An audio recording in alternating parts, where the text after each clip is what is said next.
Welcome to Trash Cave Radio. I'm your host, Diction. This is our first broadcast, and we got a lot of great stuff in store for you today. So just a little bit about the podcast. I'm going to bring you interviews from hip-hop artists, whether it's from here in Portland, where I'm broadcasting from the Trash Cave, or I'm going to bring you hip-hop artists from all over the country. At some point, we're going to play music from here in Portland and in the Northwest, Seattle. We're going to play hip-hop music from across the country. We're also going to get into some political and esoteric topics, the occult, paranormal, things of that nature. One way I like to describe Trash Cave Radio is that it's like if Sway and Tex the Wake Up Show were to fuck Coast to Coast AM and have a baby, and then that baby did a podcast with Joe Rogan. So you can see where my influences are coming from and get an idea of some of the content that we're going to bring you. So today we're going to get into a lot of great music. I'm going to bring you some hip-hop news, both regionally and nationally. I'm going to play you some tracks, both regionally and nationally. And I got some great guests today. I have an interview with ANEK from Left & Company down in Sandiego. I have an interview with Lucas Dix from Jellyfish Brigade and Hives Inquiry Squad. And I have an interview with Serge Severe. So coming up, what we're going to do is I want to do a segment where, if I come across an interesting story, just something that's interesting to talk about, then I'm going to bring that to you. And I came across a story that I think is going to be real interesting, and we'll get into some music and some interviews. But right about now, I think it's time to start the show, so let's get it in. You're fucking with the trash can, trash can, trash can, trash can, trash can, trash can, trash can, trash can, now. Trash can radio.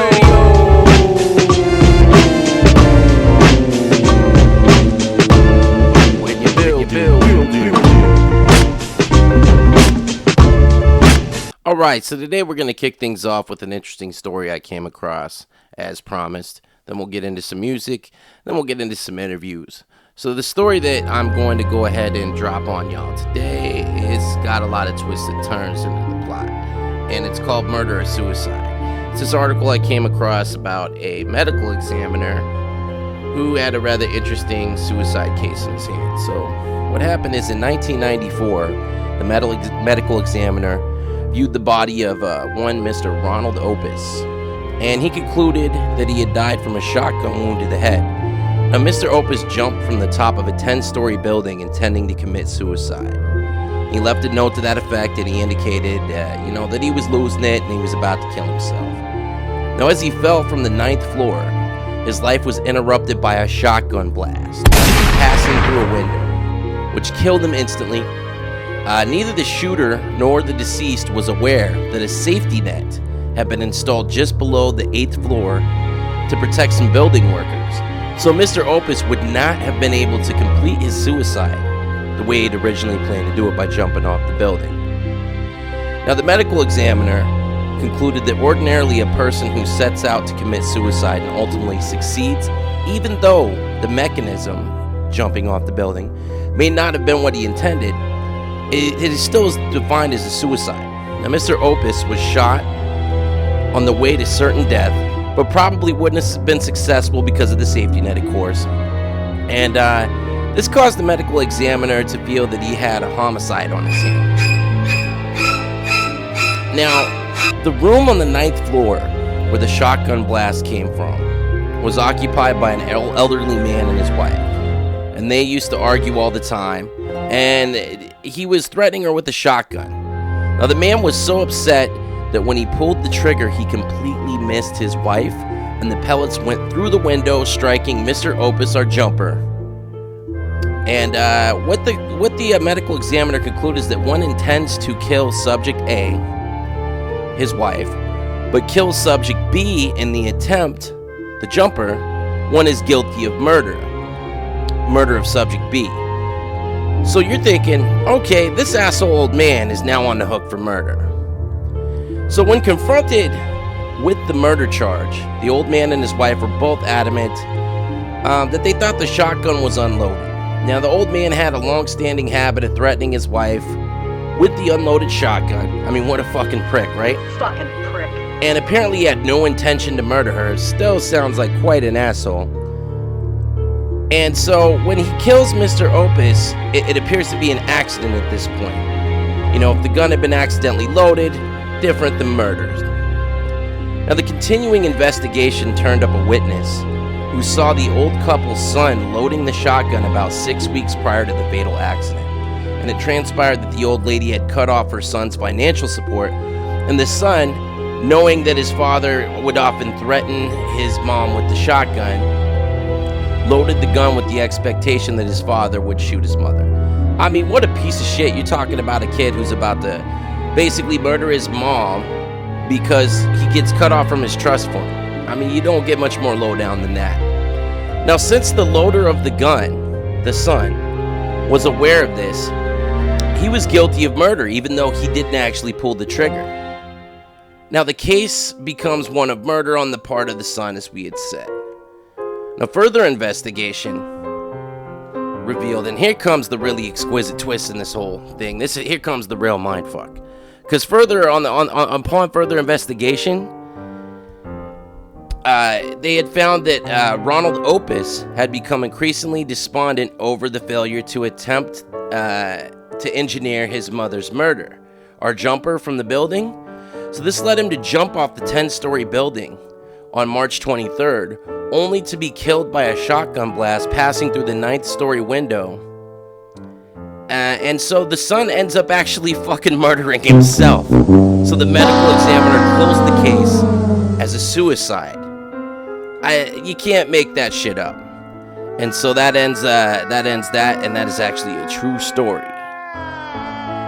So while you wrap your head around that crazy mindfuck over here, let's do what Trash Cave Radio is all about. We got a couple of tracks coming up right now. First, we got Split Some Vodka from Al One off his work project, featuring Chase Moore and J Leak. Then we got my man DMLH, aka Do My Legal Hustle, from my Big Bang Crew with Cruisin' off of his Actually Happening album. Then we got Randall Wyatt from Speaker Minds, Fifth Sequence, aka Fifth and Wyatt, coming to you with that track Third Eye Blind off of their Too Bad Ideas album. Right now we're gonna get into that work with Al One, Split Some Vodka, here on Trash Cave Radio. Get him, Al One. We so far, but then again so close. If I got kush by the handful, I'm happy rolling weed. I'm thankful that I get to travel overseas. It's hard to land a job with samples over beats. It's ironic that they sweating me for having no degree. Act bonkers at the rap concert, rolling up a spliff to make the sack last longer. They know that I'm the shit, you can ask awkwards. I'm so addicted to this shit, I should have a sponsor. Hey, I'ma fall back, relax, cause all I can afford is a tall can of Paps. Split a pack of cigarettes, we ain't living fast and limitless. Working with the hope of getting back to interest, I'm interesting. Know I give my everything into anything I'm investing. In a city full of pawns, address me as the king, cause I don't really belong with the records that you bring. Far from rich, success right there, we ain't far from it. Well aware that it's hard to get, but I still feel marvelous, that's right. Right now we on splits and vodka, filling in my pocket with a little bit of dollars. If I don't get it tonight, I'ma sure as hell get it tomorrow. American spirit blue, complimenting my kush, ain't nothing below. Mine up below, I fill up my cup. Might settle with kettle if the goose ain't flowing. If Belvy be healthy, up in Sewickley's where we be going to stretch out that dollar. But we go holler at hoes DT. Yeah, I know they see me in my squad where we be 3-piece. Out lizard skin, scraping the bottom of the pavement. How else can I say it? Y'all got swag, I got clout, now I'm out. I'm on my grown man, B.I. Twisting the street, got me high. Sipping tea by the seaside. International traveler, picked up a couple habits. It's mainly this pussy got me addicted. I can't hack it, so I hash it out. Boy, king that shit. Hop up in the studio and pin that shit. Yeah, I'm in it to win it, we gon' win this. Yeah, I'm in this here, and we far from finish. Yeah. Far from rich, success right there, we ain't far from it. Well aware that it's hard to get, but I still feel marvelous, that's right.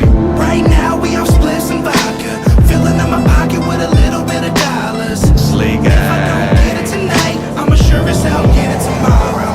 I rap a lot, laugh a lot, spend cash a lot. Different girls at my spot, neighbor said this has to stop. She thinks I need to slow down.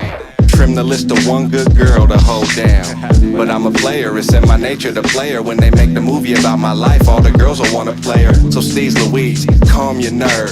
I never said dogs get along with birds. I like to lay back and smoke on the bomb and serve. And when we go out, I'm off that alcohol and swerve. My bad bitch in Granite Bay with her backyard hammock overlooking the lake. And she cooking a steak, making money January all the way to December. Stacking paper like the tray in the printer. I wish I could sing, I wish I could play guitar, but I'll settle for amazing bars. Far from rich, success right there, we ain't far from it. Well aware that it's hard to get, but I still feel marvelous, that's right. Right now we off splits and vodka, filling in my pocket with a little bit of dollars. If I don't get it tonight, I'ma sure as hell get it tomorrow.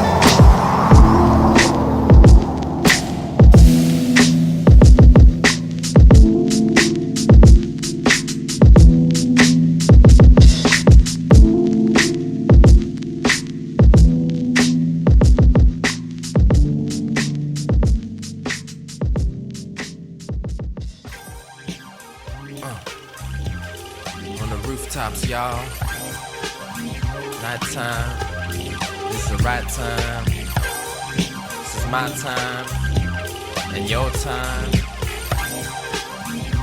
It's go time. Yo. Come off the fence across your sense of consequence. Unlock your breath as if it's all you got left. Accept the oxygen, it drifts amid debris. Filth and grime we left behind exists to keep us all in need.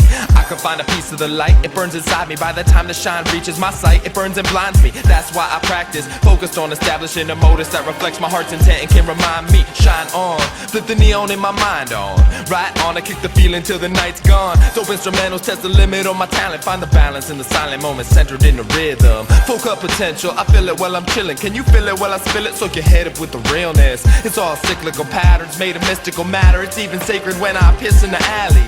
Each individual's chapter is eventually captured in other spaces when they finish the rally. Who's gonna remember me? Will I be everything I set out on my quest to be and leave a standing legacy? I want my friends to be fulfilling destiny and leave me with the memory of living like it's meant to be. I want a journey through rooftops on dewdrops. Not a worry for bull cops or who'd watch. Gotta hurry and slow down. The whole town's a flurry of growth that won't count when the clock stops. I want a journey through rooftops on dewdrops. Not a worry for bull cops or who'd watch. Gotta hurry and slow down. The whole town's a flurry of growth that won't count when the clock stops. Why not flaunt? Do it. Top-notch humans in a drop top, cruising high on pot. You and me both, with the hope that the road we're pursuing brings growth. Shine non-stop, not from the ego. Light emanates from the heart of a free soul. Vibe on lock out the gate. The movement feels great. Breaks booming, let the bass take you to another place. Ace card in my sleeve, at the bar, shoot the breeze. Life is hard. I need some bargain relief, like it's part of the deal. Well, let's make it real. Check your stress at the door. Express how you feel. Oh yes, let's talk. Voices interlocked in the boisterous mix of thoughts. It can hoist us out the box like, oh look, I stole a page out my own book. Feeling famous, humming notes to my own hook. I want a journey through rooftops on dewdrops. Not a worry for bull cops or who'd watch. Gotta hurry and slow down. The whole town's a flurry of growth that won't count when the clock stops. I want a journey through rooftops on dewdrops. Not a worry for bull cops or who'd watch. Gotta hurry and slow down. The whole town's a flurry of growth that won't count when the clock stops. Yeah. Know what I'm saying though? Check it out. Why not flaunt? Do it. Top-notch humans in a drop-top cruising. I said, why not flaunt? Do it. Top-notch humans on them tall bikes cruising. I said, why not flaunt? Do it. Top-notch humans on a skate deck cruising. I said, why not flaunt? Do it. Top-notch humans on their own too cruising. I want a journey through rooftops on dewdrops. Not a worry for bull cops or who'd watch. Gotta hurry and slow down. The whole town's a flurry of growth that won't count when the clock stops. I want a journey through rooftops on dewdrops. Not a worry for bull cops or who'd watch. Gotta hurry and slow down. The whole town's a flurry of growth that won't count when the clock stops.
so distant. Do you ever ask yourself, is it my fault? Who's gonna make this neighborhood crime stop? Another one of my kind is outlined in chalk. Alright, it's time to march. Rise up before your time's up. Stop letting the rich bribe us. It's time to tell these lollipop rappers that they rhyme suck. Yeah, they bump it in the verbs and they ride, yo. But that's because it doesn't happen right outside their homes. See, this music really does affect our lives, though. It seems most of you rappers is writing with your eyes closed. Who really cares about designer clothes, type of flows you sound alike? This must be a Simon Says type of show. I hope the lines wrote were all typos. If so, correct them and re-recite those to ignite hope. I said, wake up, your third eye's blind. And you don't need Stevie to wonder why. Gun supply to the ones that die. They numb our minds with the drugs and nines. All used to dumb rhyme cycles run another life. Bums with wine, but the nuns don't cry. They care more about the unborn than ones alive. It's like, I said, wake up, your third eye's blind. We're here to bring back your side. Follow me into the light. There's some secrets that we need to find. Wake up, your third eye's blind. We're here to bring it back to life. Follow me into the light. Wake up, it's time to rise. It's time to rise. It's time to rise. It's time to rise. It's time to rise. Oh, it's time to rise. It's time to rise. Time to rise. Yeah, wake up. Yeah, like yeast in the oven. I still wonder why we don't break bread with each other. Yeah, a peace of mind for the streets I've seen decline. The definition of a man needs to be redefined. Cause bravery is now synonymous with slavery. They don't see their behavior is favoring racist legacies. Blatantly catering like waiters now taking seat. Listen carefully, I'm about to break it down from A to Z. These statements from these fake MCs are taken playfully, but young minorities are hitting pavement and it's fatally, daily. Basically, I'm saying wake your brain and see. You wanna reach the famous C, then add your flavor tastefully. These major label agencies don't wanna grade MC. They waste the heat like fifth place to beat, and I ain't taking peak. These major label agencies don't wanna grade MC. We're still making heat. Did I mention fifth place to beat? I said wake up, your third eye's blind. We're here to bring back your side. Follow me into the light. There's some secrets that we need to find. Wake up, your third eye's blind. We're here to bring you back to life. Follow me into the light. I said wake up, your third eye's blind. Oh, you're blind, oh, you're blind, oh, you're blind. In your mind, in your mind, in your mind. Oh, you're blind, oh, you're blind, oh, you're blind. In your mind, in your mind, in your mind. You better open up your eyes. Oh, oh.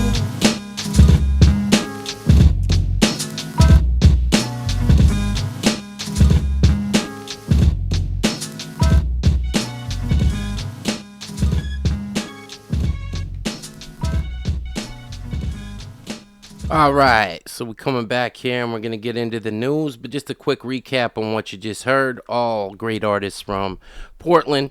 And we had Al One featuring Chase Moore and J Leak off the Work album. We had my man DMLH, aka Do My Legal Hustle, with the song Cruisin' off of Actually Happening. And we had Fifth and Wyatt with Third Eyes Blind off their Too Bad Ideas compilation project. That's Fifth Sequence and Randall Wyatt from the local band Speaker Minds. Some great music there. So right now, let's go ahead and get into the news.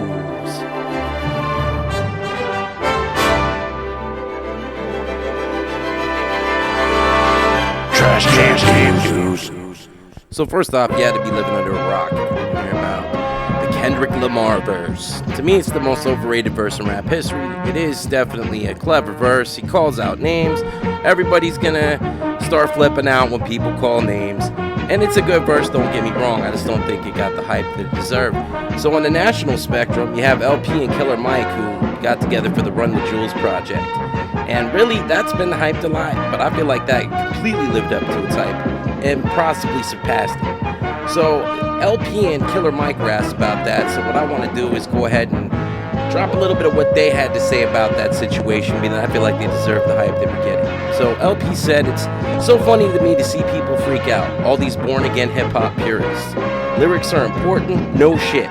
Some of us have been going for the throat our whole careers.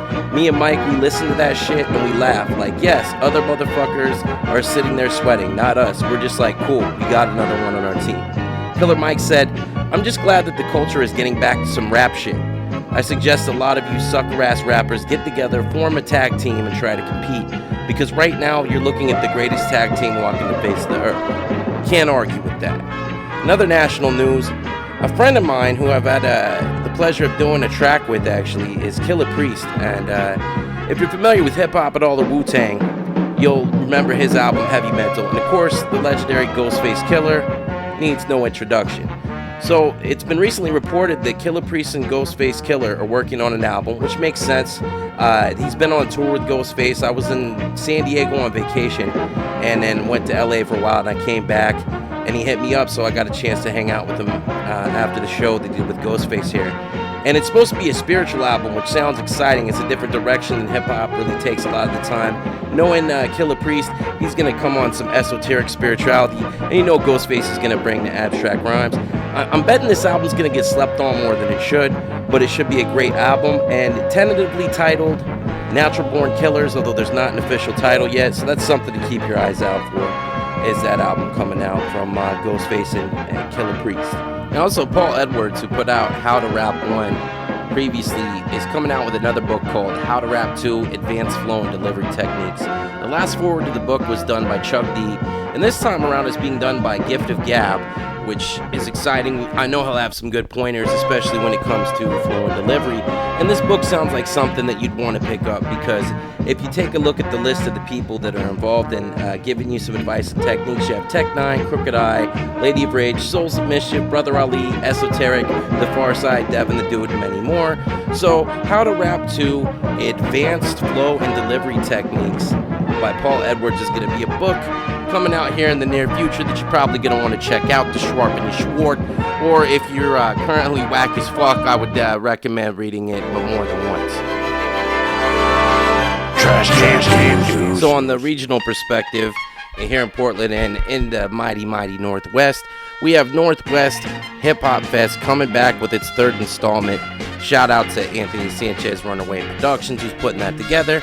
It's going to be going on September 5th, 6th, and 7th down at Ash Street Saloon and Kelly's Olympium, respectively. The bill on this thing is just fucking crazy. You got the legendary Old Dominion, the legendary Cool Nuts, Josh Martinez of Chicharrones. You got Speaker Minds, Big Bang, Bad Habitats, Load B, my homies Raise the Bridges, my Big Bang crew will be in the mix. I'm doing a set. We got Lucas Dix from Hives Inquiry Squad will be on the show later. And, I mean, the lineup's just crazy. I could go on all day. You got Graves 33, you got Casal. I mean, just all the heavy hitters. The thirds are on this bill. So you're going to want to get there at 8 o'clock, and you're going to want to go down to portlandmercury.com and pick up some tickets for that. Again, that's going down September 5th, 6th, and 7th, the Northwest Hip Hop Fest 3. Now, in other news, there's a huge fucking music festival going on outside of Eugene called the Kaleidoscope Music Festival. And that's going on August 23rd, 24th, and 25th down at the Emerald Meadows outside Eugene. I'm not even going to read all the days. There's a lot of good electronic dance music on the bill as well. But just for an example, it goes on Friday, Saturday, and Sunday. And on Saturday, you have Nas, Aesop Rock, Amp Live, Beats Antique, Souls of Mischief, Schoolboy Q. I mean, the list goes on and on and on. So stock up your psychedelics, get your motorhome, get your bag of trees, get your half galleys, head down outside Eugene and check out the Kaleidoscope Music Festival. That's going to be cracking. Now, the final story I'm going to wrap up our news segment with before we get into some more music and interviews is good friends of mine, and bias aside, just a great fucking local hip-hop group and beyond. Bad Habitat recently dropped an album called Paper People. We are out there. Shout out to my man Max Smith.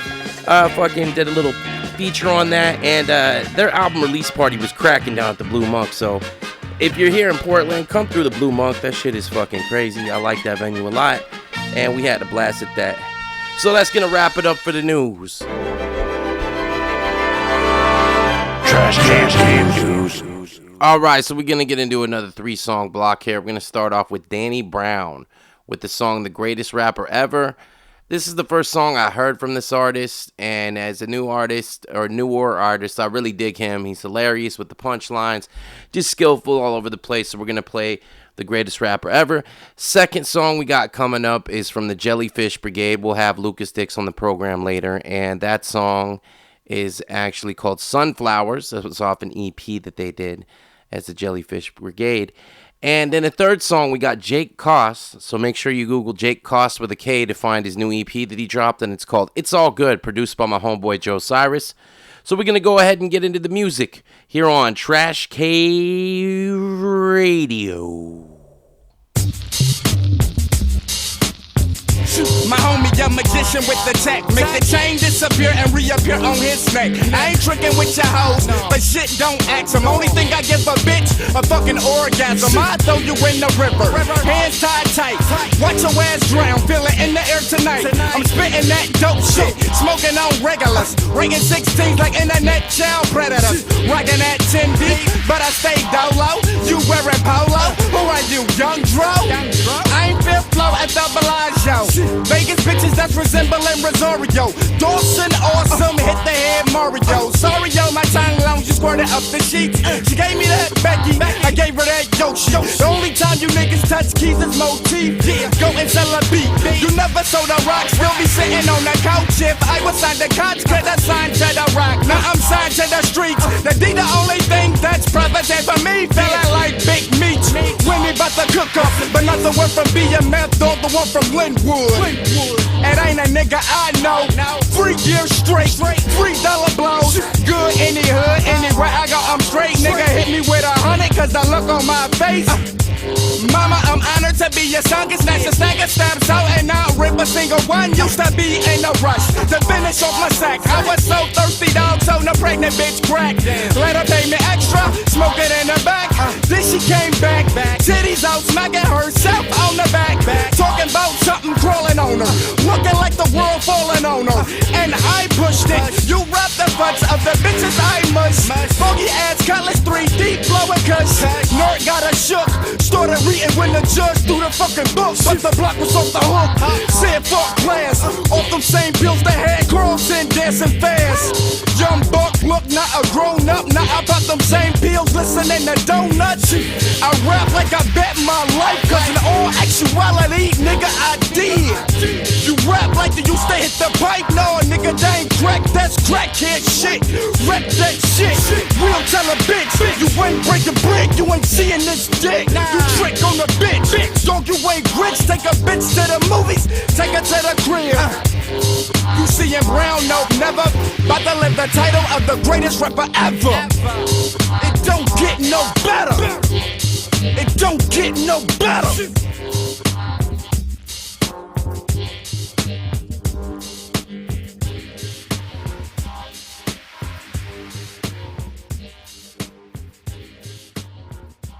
I've a long way to go.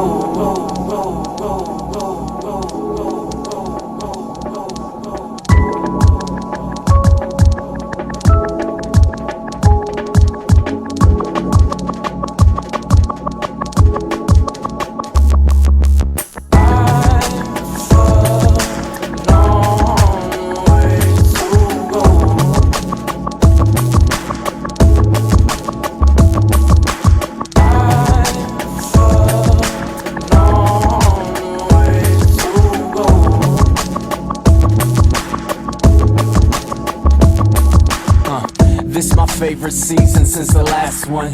Hanging in the cherry tree, shooting cap guns. Downhill, red wagon ride on the wooded road. Try to pull you from the past so you wouldn't go. Got my 10 fingers dirty with the shade of green. Nurturing the tomatoes and the basil leaves. Put the work in, waited back patiently, and saw a whole garden grow from them baby seeds. Maybe we ain't got a clue, that's okay with me. I've been good at playing make-believe, but this change could break me to my aching knees. I can't always be as strong as I claim to be. Shit, still afraid of being normal. Still won't let myself pray to be immortal.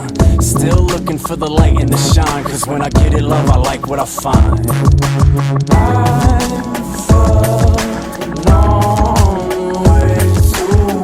All the things that I've done and the hours I've grinded made me a better man and made the sunflowers giant.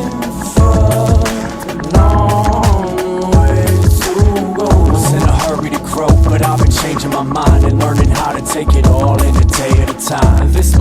first season till the next one. I got the cuts and scrapes to prove it's been fun. Staring at the sunflowers with their heavy heads hung, I could tell that the bittersweet ends come.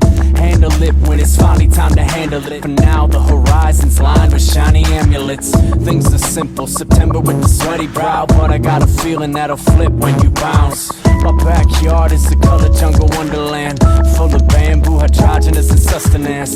Funny how we can't depend on what we plan. The growing season's now something that I understand.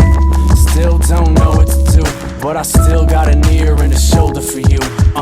Still looking for the light and the shine, cause when I get it, love, I like what I find.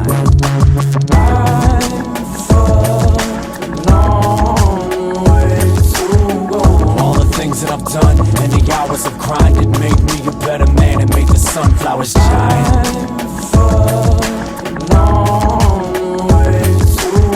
Was in a hurry to grow, but I've been changing my mind and learning how to take it all in a day at a time. All the things that I've done and the hours of grinding made me a better man and made the sunflowers giant. Long way to go. Was in a hurry to grow, but I've been changing my mind and learning how to take it all in a day at a time.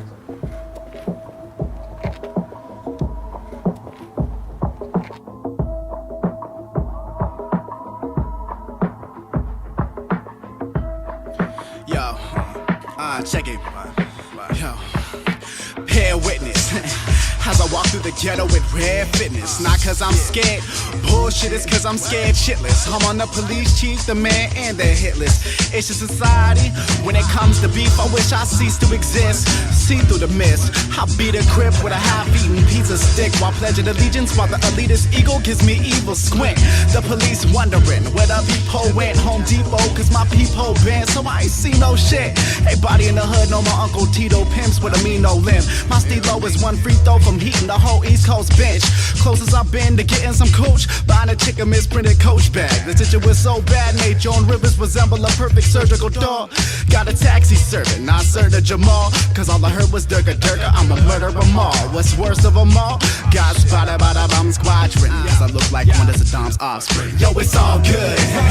If you in our hood, unarmed and on foot. Yo, it's all good. If you slam the hoes just for having your ham sandwich cold. Yo, it's all good. If you were calm to the crime, you would knock and they gon' knock to the swine. Yo, it's all good. If you shoot craps and loose lax, say screw it if I lose hat. Hop to a late morning, late snowing, oh hey Lauren. Well, I'm my new laid bed. Then my roommate said, who ate the bread? I assume it was Bruce. You know the dude you gave head. It's too late, soon he's paid. The crew's paid, 2-day dead. But he will returning today, a Tuesday. She said, ooh, they dead. Well, there's a possible due date, cause my roommate lit. Spit on my Kool-Aid, cool and I'm cool on the Kool-Aid red. Having to answer with all honesty. Yes, man, we can all agree when the peanut's sore. We teed it toward, should we beat it more or eat it raw? If the skis are hard on a board feed it, she gon' scream feed us more. So what the fuck you think these two fingers is for? Say we cheating, wait, how could you be so sure? Honda Accord, Toyota Prius, Kia Ford. She gon' key your car, and if she key your door, shoplifting at Adidas store. And stomp around them same show to Adidas and tell her to clean them off. Yo, it's all good. If you in our hood, unarmed and on foot. Yo, it's all good. If you slam the hoes just for having your ham sandwich cold. Yo, it's all good. If you were calm to the crime, you would knock and they gon' knock to the swine. Yo, it's all good. Yo, check it. If you shoot craps and loose lax, say screw it if I lose hat. Shooting dice with a crew that's trife. Thought I'll outdo them twice till I threw them dice. Crew it yikes, these Judas kikes who get shiced off new get bites. I think I loot the heist. Do you dudes are too gay? Looking like Michael Blue Blay and blue gray tights. I'm out cold, what you mean you out cold? Shit, I'm out cold, fisherman scowl. Icicles tip the tip of the brow. Petition that the system is foul. Like politicians in kitten corral. Spit it on strippers while gripping a thou. Listen to how I lost them. Came from odds and staying at odds and dodging the pole. Officer, whoa, off a slow flow. Low budget Productions plus a death sound. I do what I do like Cap Brown. See, I left town, but I'm now home. Alone again, ain't got a phone a friend. All the homies is homeless, so it's a bonus then. Suppose I spend time with a dime doing coke the bins with a tattoo of a lotus on the lower limb. Bragging on how she slept with about 40 older men. Yo, it's all good. If you in our hood, unarmed and on foot. Yo, it's all good. If you slam the hoes just for having your ham sandwich cold. Yo, it's all good. If you were calm to the crime, you would knock and they gon' knock to the swine. Yo, it's all good. If you shoot craps and loose lags, say screw it, lose hat. Mr. Joe Rogan, man, how you do this, man? Hey, yo, check it. This is for the Cascade boy. Some ideas still can't ollie. And that's aside for curving. Even at that, he still lands wobbly. And this for the cats saying that I slept with 180 ladies. And out of them 180 ladies, used about 80 brothers. So how is it they have about 80 baby mothers? And they all beige color, Negativity, man, it's all within us. Black, white, it don't matter. Alright, so as we move along here on Trash Cave Radio, I'm going to start off our first interview with an MC from Sandiego, California. He's a really talented kid. I met him when I was living down there, performed with him. His name's ANEK, A-N-E-K. Let's give him a call and see what he's doing.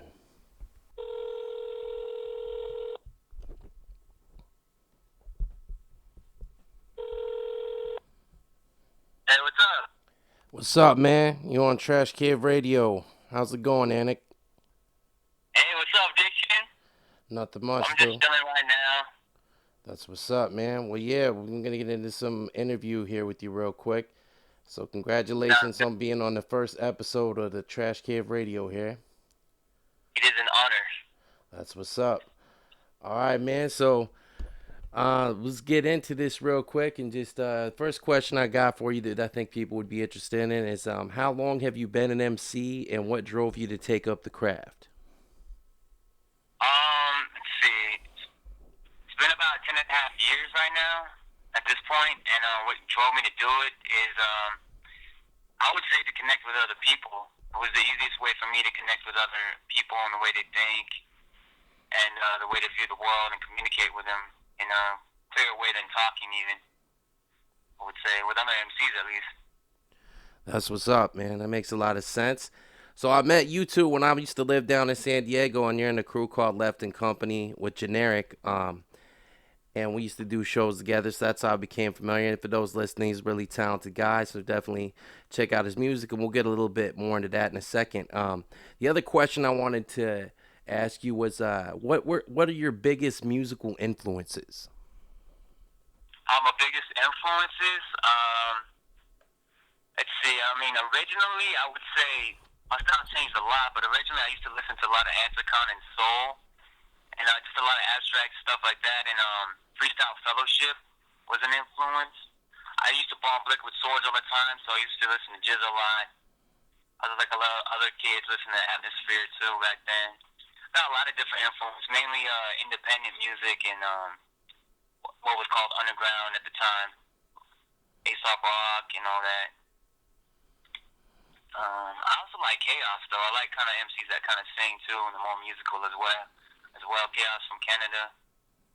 But it ranges. I went through a phase listening to a lot of Radiohead and the Beatles too. So I mean, I listen to rock, I listen to classical music, I listen to Bach sometimes, and cello suites or Yo-Yo Ma.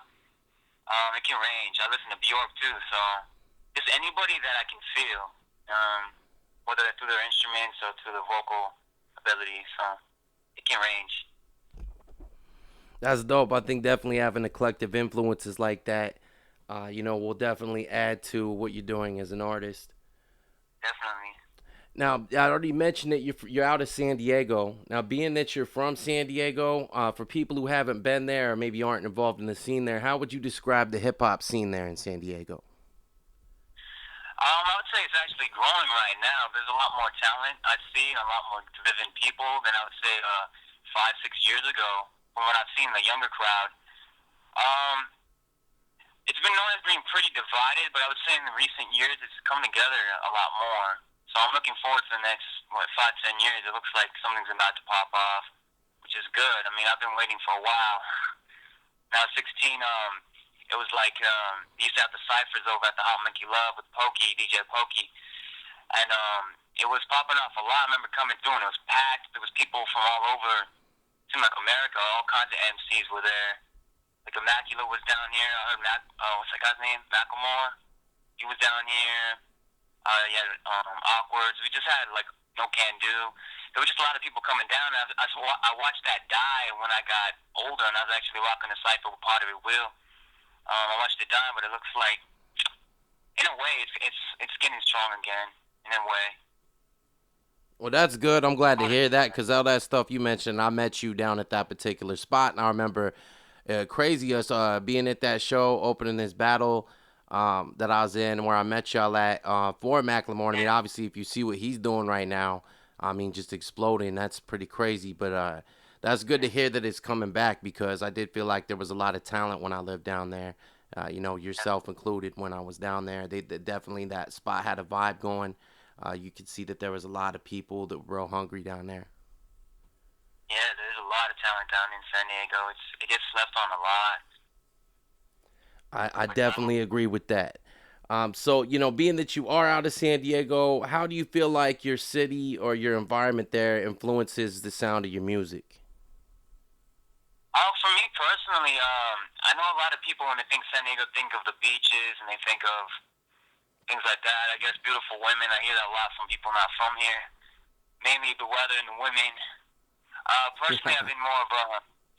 I spent my teen years and early 20s indoors a lot, writing rhymes and working on music. So I was kind of the opposite of that. Sometimes I'll keep my blinds closed just so I wouldn't get distracted by the sun, all the sunshine. It does have an effect. When I was younger, I'd say even I was kind of I was against all that. So I sounded a lot more bitter when I was younger. Cause I'm like, oh, my city's this and that. I didn't think it was a strong scene. It was a divided city. They call it the city of villages sometimes. But now it's more, this part of my life, it's more, it reflects my music sometimes.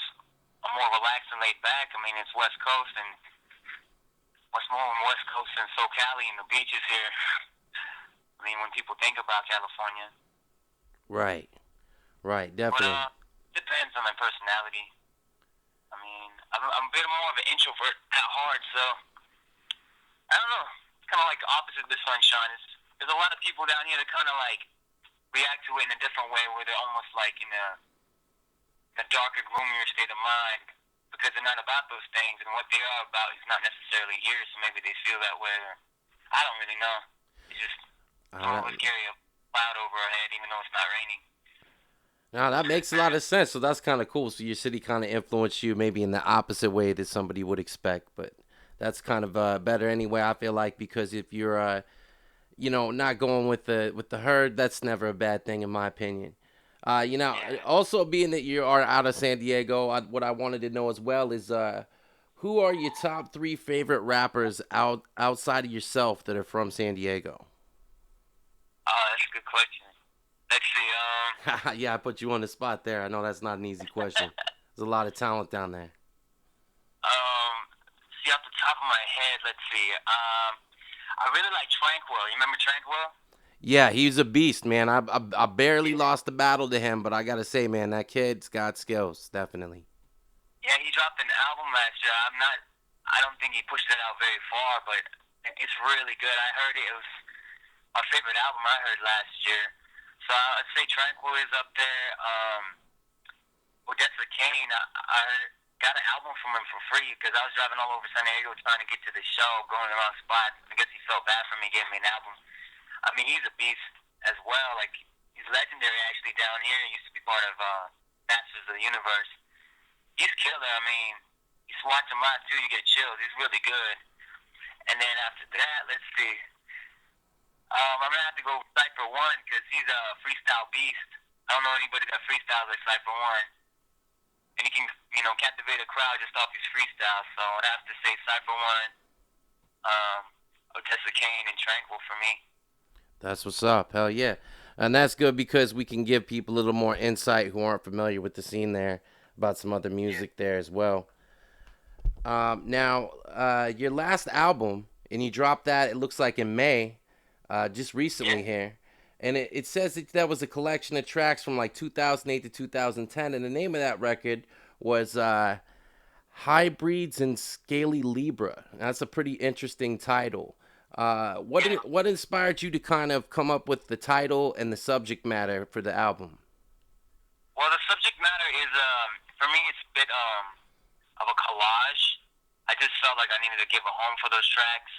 I mean, it spans from love and takes you to outer space a bit, and then there's kind of a braggadocio on there to a remix track from Density, my previous album. So it takes you to different places, but I call it Hybrids and Scaly Libras because hybrids refers to people that I refer to as being born what other people would call high. Because I considered that a lot throughout my life. I was sober, and people would tell me I talk the way that they talk when they're on something. I've been told that a lot throughout my life. That's some true shit, though, because I remember that, yeah. Yeah. I get that a lot. And when I open up, Scaly Libra, that's kind of just playing off the idea of, there's Libras, there's a scale, but it kind of has a sinister twist to it, as in terms of, I know some people were like, they're really into astrology, like, oh, you're a Libra.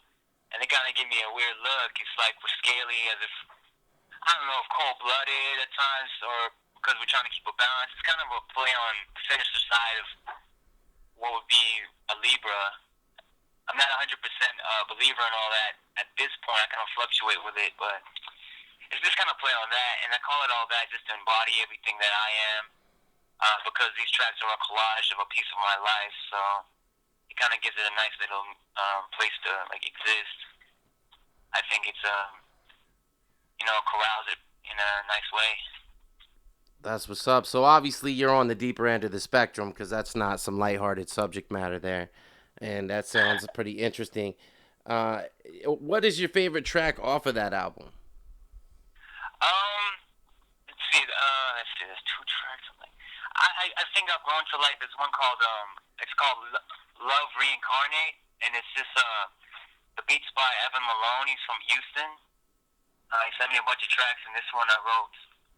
It's called Love Reincarnate. It's about love spanning lifetimes, even existing in different organisms or planets. It's like the idea. I mean, you're in love with the same soul through many lifetimes, but you might not necessarily even interact with that soul, and it might be in an organism or in another living being that you can't interact with, but you kind of have that sense their spirit exists somewhere. You just feel it. It's kind of the basic idea of that track. And I just like it. It's a love song, but it has a little twist. That's always interesting. I like, when somebody does something like that, the love song format gets really played out when you take that in a different route.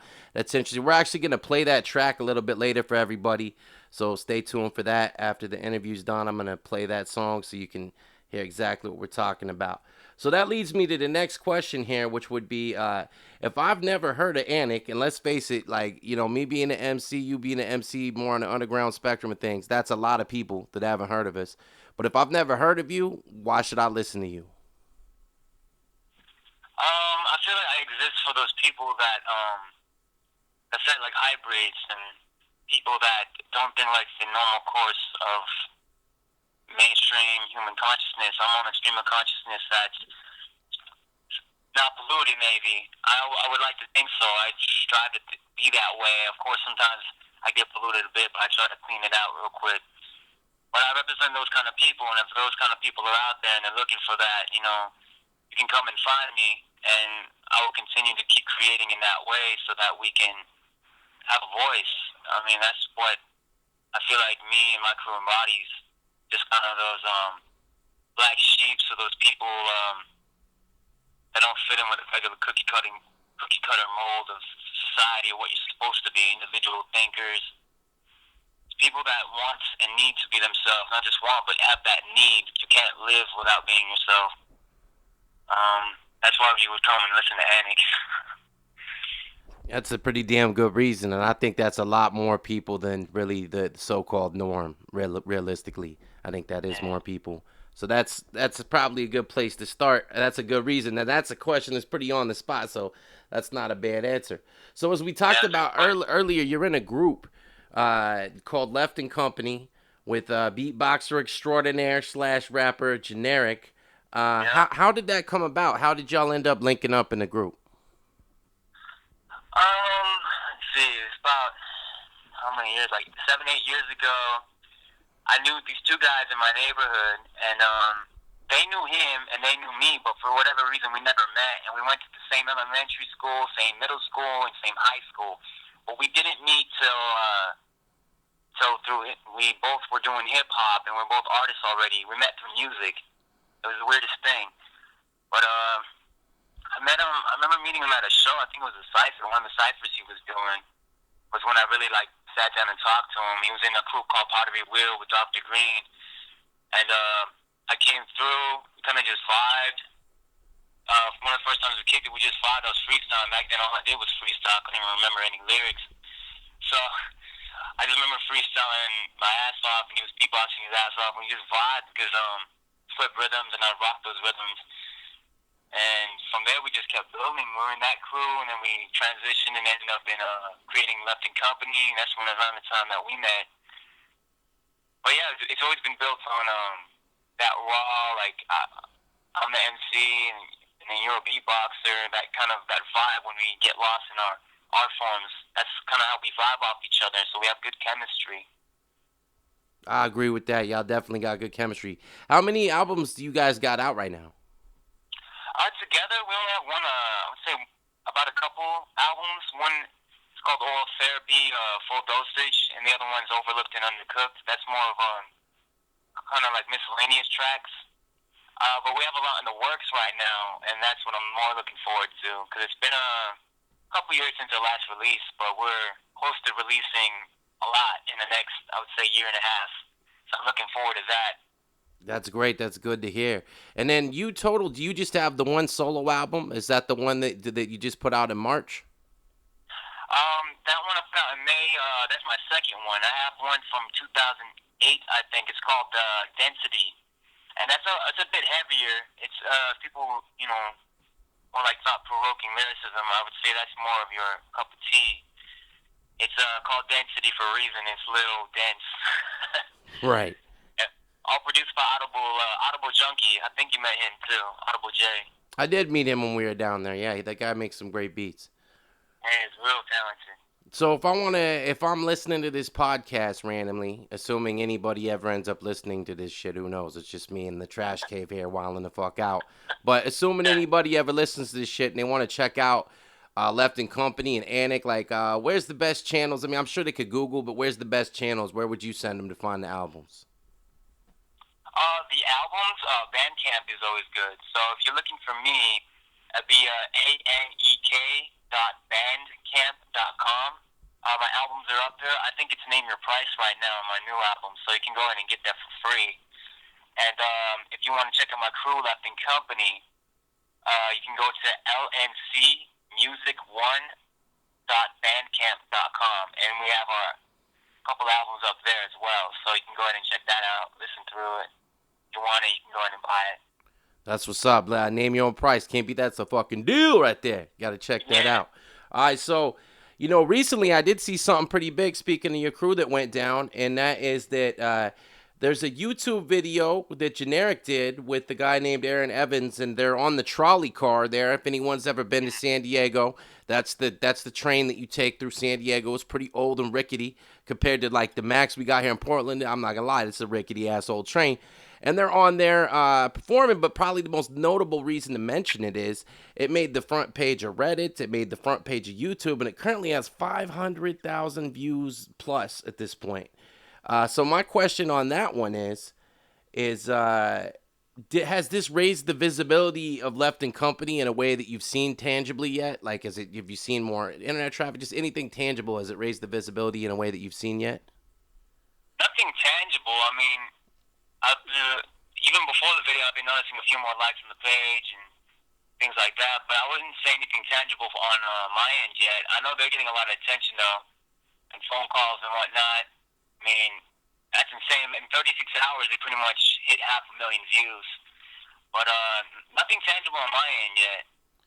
I'm sure that'll end up happening, and it's snowball effect because you're in a crew. My other question was going to be, now I noticed it's part of a series called the Charlie Car series, it looks like, and you can check that on YouTube. Are there any plans for ANEK to go on that Charlie Car and do a Charlie Car show in the future? Possibly. I mean, me and Janek were talking about it like 6 months ago. I would be down. It would be a nice experience. It looks like a lot of fun. The Charlie Car people, if you're listening, put ANEK on there. Yeah, I'll be down. It'll be nice. That's what's up. So then the other questions I got, really at this point, we pretty much covered most anything. But I wanted to ask you, is there any details on what do you have coming in the future? What do you want people to know about? We have with Left in Company, we have a big project coming out. I would say within the next 3 months you'll see a release, and then throughout the next 6 to 8 months we'll be releasing stuff for this project. It's called Rediscovery, but it's a 3-part project. We're calling it, I guess, saga, so to speak. The first part's going to be called Art Artifacts. And then the second part will be called Feed ANEK, and they're all old beats by Generic. It's just the kind of old experimental songs that I made with Generic. And the last part is going to be called Rediscovery, and those are all basically going to be new songs. We're calling it Rediscovery because we've been going back into the archives and the files. We've been finding so much material that we just kind of left. We need to put together and put out. So that's what we've been doing for the last how many months? 8 months, sorting through all the files. We have so much stuff. We got that going on. Generic's about to drop an album called Ouija. And I'm on a couple tracks, so check that out. It's going to be an interesting project. I've heard some tracks from it. It's real nice. Let's see. We've got an art show coming up on the 22nd of this month. It's through art collective I'm involved with called Aesthetic Geist. It's going to be at the Mueller College in the University Heights. There's going to be psychic readings. There's going to be dagger swallowing. There's going to be art that you can check out and buy. At Mueller College, we're going to be performing. All the art and the psychic, I think, is going to be at the Red House Pizza next door. That's at 4615 Park Boulevard. Starts at 8 o'clock, so if you're in San Diego, come check it out. It's going to be nice. It's going to be fun. I want to see some dagger swallowing and get some pizza and rock a show. That's what's up, man. Hell yeah. Yeah. Well, you heard it, man. If you're in San Diego, make sure you get down to that. See, this is why I fuck with this kid. He ain't just an MC. He's like a wizard like me, you know what I'm saying? Like, listen to, like, this man will never give you a simple answer to nothing. So if you're a thinker and you appreciate real lyricism, this is the type of music you want to be listening to. You know, it's like the dagger swallowing version of somebody rapping, you know what I mean? Man, thank you. No problem, man.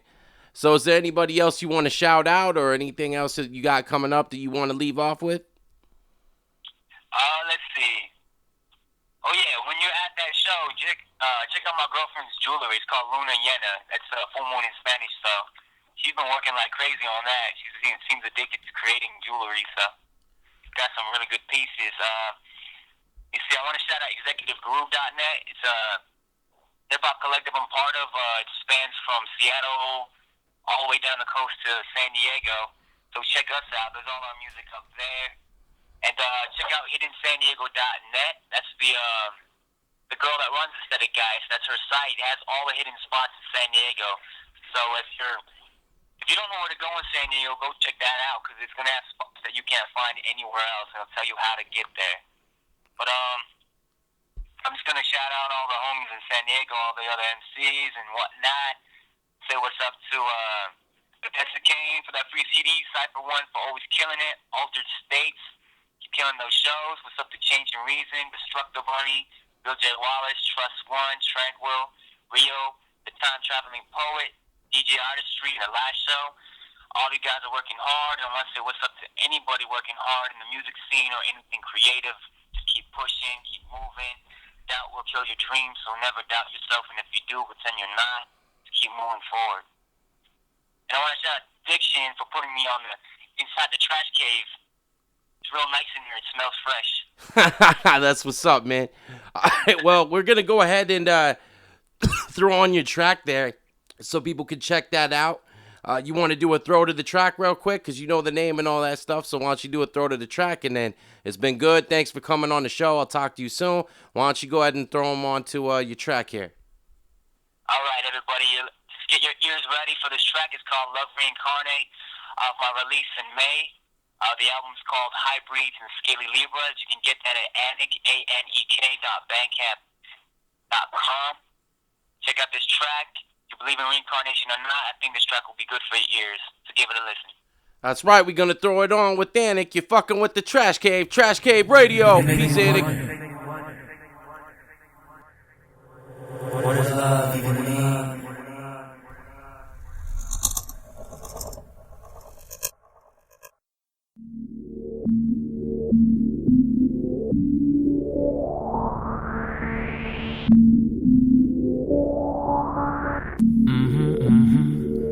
Far out, far out, far out. Am I an alien, a worthy homo sapien? Can I love you from a far out world when I'm not even in the Milky Way? Oh girl, could you travel today? Can it be? Locked in the fantasy, I wanna indulge. Can I get information on the nearest space station? How long till you're gonna live again? 1,000 years or 5 seconds, alone hoping, alone floating. I'm not joking, there's no ground beneath me. It's hard to believe what I am seeing. Time, space, fabric as my blanket, a star in a jar as a lantern. It's hard to get far when you're just a phantom. Souls move like balls and rings around Saturn. Am I an alien? Will I live again? Come back and we still be best friends. It all depends on the universe. I'll make pretend on this little earth. Am I an alien? Will I live again? Come back and we still be best friends. It all depends on the universe. I'll make pretend on this little earth. My last lifetime was a white lie. When we might die, we scared there might be no light. So you might cry and try to multiply, but realize we can't see the scope of size. We hope the lies are revealed in time. Girl, don't fret, I know your soul is fine. Your soul can't be sold and your soul is mine. Find you every lifetime if you show me the sign. And if we do skip a few, that would be alright. In some situations I might not be your type. You might be a queen, I might be a peasant. Or maybe I'll miss you to learn myself a lesson. Or did you ever give it a thought? You come back a cat, I'll come back a dog. If we were fated to become something creative, I'd inspire a laugh and you'd be an entire song. Am I an alien? Will I live again? Come back and we still be best friends. It all depends on the universe. And I'm pretend on this little earth. Am I an alien? Will I live again? Come back and we still be best friends. It all depends on the universe. I'll make pretend on this little earth. Universe is large, I'm yelling from a distant star through a pulsar with an old heart. And so far it's hard keeping a positive charge. I don't know if my message is getting that far, but if it does, I hope it floods. Don't worry, you'll be free when life is done. I admit to jealousy, time is my enemy. Am I a person or skin-covered energy? In human form, I need something to center me. I wish I had more driving force like a centipede, but of course we humans always pretend to be, without remorse or resource to find eternity. It's why we seek love and compassion, so we try to get buff and seek fashion. It's admittable some love is unlivable, but to live life scared of death is regrettable. Am I an alien? Will I live again? Come back and we still be best friends. It all depends on the universe. I'll make pretend on this little earth. Am I an alien? Will I live again? Come back and we still be best friends. It all depends on the universe. I'll make pretend on this earth. Don't worry, you'll be alright. It's just a matter of time. The moment is everything. Embody who you are. You were meant to make the mistakes that you made, and ones you will make. It's all not that matters. It's all perspective. Who's to say what is what? You just heard Love Reincarnate by ANEK. That's off of his new album, Hybrids and Libra Scales. Make sure to check that out. So the next segment I'm going to get into before I do a couple more interviews here on Trash Cave Radio is I'm going to do this segment every every time that I do the podcast, and it's going to be that there are 3 albums that I feel like you should check out right now that have recently been released. Now, the first one I'd like to shed the spotlight on is The Kitchen by the Hieroglyphics. Now, they're one of the most prolific hip-hop crews really to ever have touched a mic. I grew up on them. One of my favorites, of course, hailing out of the Bay Area.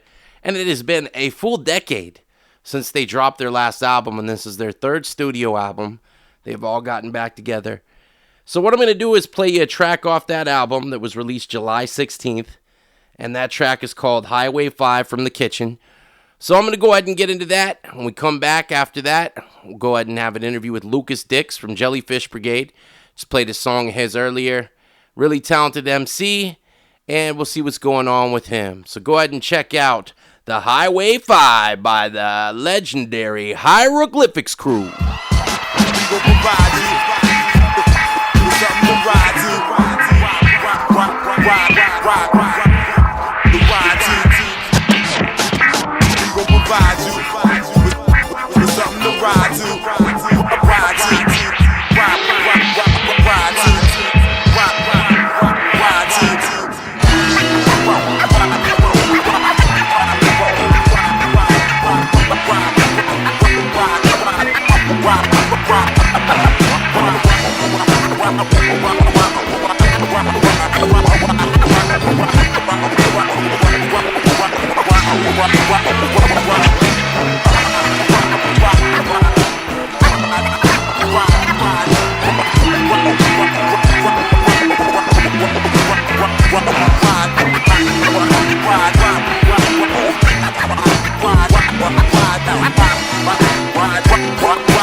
Orgasm in my word orgy.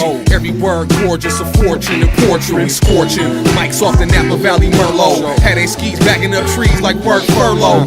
Third circle, roll mind's eye. Watch your blind side with it and slide with paramedic. Yeah, I spit it for my napping headed holy molies that died for the balls like goalies. When Axel Foley for the platinum rolling. Wasn't even mine, niggas Jackson. I was cutting in the line, man. Who shit the new shit? My crew do shit all the time, but we shut them down. There's toothpicks and peppermints. High road crew reppin' with expected magnificent and check the rap deficit. Dallas cowgirls go round the outside. My style worldwide, so I be about mine. The California crime rate cross state lines, so I see 'em when they creepin' out the corner of my eye. If you thinking that we leaking, then you snowed it out your mind. We just creeping in the Lincoln with them doors that open wide. 65 suicide, but we living loving lives. Did it live, get it right, ain't gon' get another try.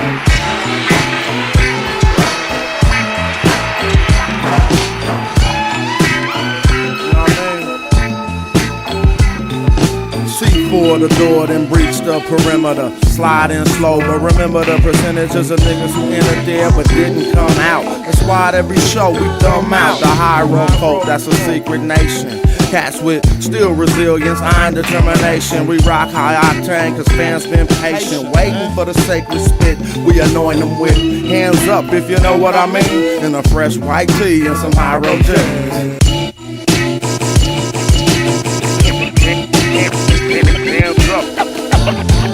If you know what I mean. Hands up. If you know what I mean. Hands up. If you know what I mean. Hands up. If you know what I mean.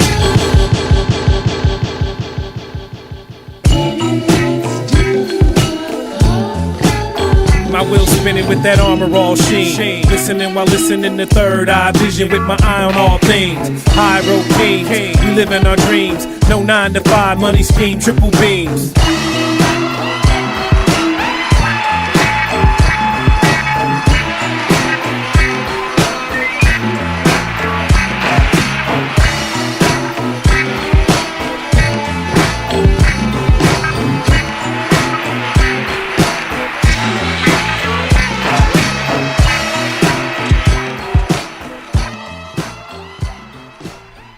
All right, we about to get into an interview with Lucas Dix here. Calling him to see what's going on. You just heard Hyro back with that album, The Kitchen, after 10 years.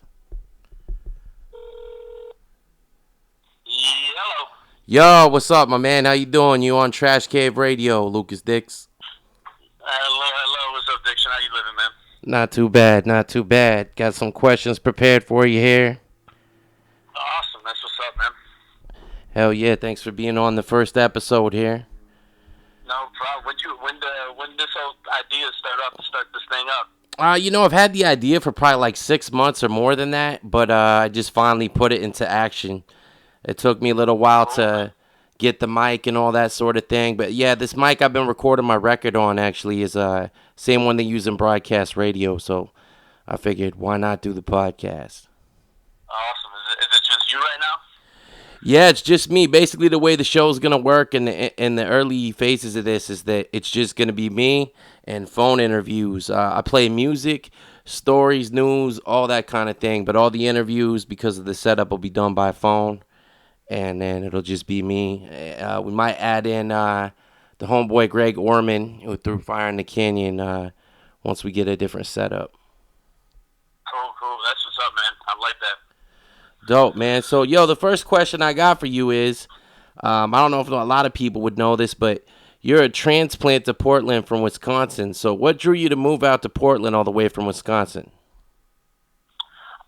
Man, at the time, when we were in lacrosse, Gavin and I from Hives Choreography Squad, we wanted to move somewhere where we could make music and like be in a town bigger than like 50,000 people and get some exposure. And Gavin had lived in Chicago and didn't want to go back there, and we knew we weren't going to be able to make enough money to live in Los Angeles or New York, and so we still wanted to be in a city, but we wanted to be in a city where we could still get outdoors. And Gavin spent a lot of time hiking and camping in lacrosse while I was going to school, and his brother lived out in Portland, and he kind of just, after visiting him one week, was like, hey, we're going to go to Portland next year. And I was, freshman, about to be fresh out of college, and was just like, yeah, let's do it. All right, cool. So we made the decision probably like December of 2007, and then once I graduated in June, then in August we moved out. So it's actually been 5 years, like almost exactly, for me being out here. And we just figured it was a city where we could still do music, but at the same time we could go to hood. We could go to the mountains in 40 minutes, the desert in an hour, and the ocean in an hour, and like the gorge and a huge river within like 25 minutes. So that was pretty much the deciding thing, being able to maintain that dichotomy of like city life versus wilderness. So that was pretty much the only thing we considered when we were thinking of a place to go to. Where's the city that we can make music that also has a lot of outdoorsy stuff around it that we can like get away from the city if we need to. And this place was the perfect representation of that idea. That's dope. I mean, it's a good reason. I think that draws a lot of people here. I think anybody that's heard your music or anything that you and Gavin did as well is happy that you came out here. So that's dope. Oh, thanks, man. I appreciate that. So how long have you been MCing, and what inspired you to take up the craft? I started rapping probably when I was a senior in high school, and I listened to rap and I wrote poetry, but I wasn't submersed in it. I by no means was like a hip hop head or anything. Like I listened to some Atmosphere, I listened to some Eminem and some Mos Def and stuff, but my homie Steve Sauer, who I live with out here in Portland, he's been one of my close friends since I was 11. We had a period break one day, on, and he was just kind of like, everyone who's in this car has to freestyle, and we're going to freestyle all the way to, you know, the house we're going to, and we're going to freestyle on the way back to school. And I just messed around with it and was, you know, kept, you know, keep going and keep flowing and keep showing and keep going, and just really bad, awful stuff, not hitting the beat at all very well. But I was done. I remember at one point, like, giving up and, like, driving and picking up Steve. I had like a Taking Back Sunday CD in the car. I was like, I'm not doing this rap thing anymore. I feel stupid doing it. And he took the CD out and threw it in my back of my car. I was like, no, we're gonna keep doing this. And I don't remember anything I said, but I remember I hit a freestyle on the way out to our homie's house that I was like, man, I'm actually kind of good at this. Even it probably was bad compared to terms now, but at the time I was like, this is dope. And I just kept doing it, and it was just something to do when I was young. And I always wrote poetry, and I couldn't play an instrument, so I could still make music. And then once I linked up with Gavin, it was kind of like, okay, I think that I should actually do this and pursue this, because A, it's fun, and B, I think I say some pretty important things, and C, like, what better way to be creative with writing than to, like, add it into music. So I started when I was probably like 17, but I don't think I got serious with it until I was maybe like 21, and that's when Gavin and I first started recording some Hives tracks, like the very first batch of Hives tracks. Nice. And that's a good thing that you kept going with it. I feel like it's a pretty common thing as an MC that everyone kind of has that aha moment where they're like, okay, this is something I can see my stuff still doing, because I'm sure everybody would agree, like, as an MC, everybody reaches a point where they feel like it's either sink or swim or they're going to quit or whatever, but... Yeah, absolutely. I hit so many parts along the way. Like, I was going to quit when I went to college. I was like, this is something I just did in high school. And then I started freestyling at parties, and, like, girls would give me their phone numbers, and it was like, oh, well, I should keep on doing this to keep freestyling. Like, and, you know, and like, I totally, like, broke every single MC rule. Like, I had certain lines that I had memorized. It's like, go to a party. Okay, what was your last party when I said this? I'm going to say this again, have them go crazy. Like, I broke all types of rules as being, like, a drunk, ignorant, horny college kid, you know? And it took a while for me to, like, get in and be like, okay, no, this is... I didn't have any of the creative ideologies set up yet. This was just kind of like, I'm an insecure person, so this makes me feel somewhat secure, so let's just milk it for all we can. That's dope, man. So another question I had was, earlier on the show, I actually played the Sunflowers track from Jellyfish Brigade. And earlier, before that, as you've mentioned here, you started in Hives and Query Squad with the super talented Gavin Soaz, who tragically passed away due to cancer around a year ago. What did you learn from your time in that amazing group, and what is one of your favorite memories of being in that group? Oh, man, I think the thing that I got the most out of being in Hives was Gavin was so much a music maker, and he was so just absolutely 100% about music. And there are people, like, we all know people like, oh, they love music and they love making it. And I've been around many folks like that, but I think Gavin would have had no problem, you know, like living on the street at the age of 45, as long as he had somewhere to plug his MPC, and like none of that else, nothing mattered about it except just being so fully 100% involved and invested in it.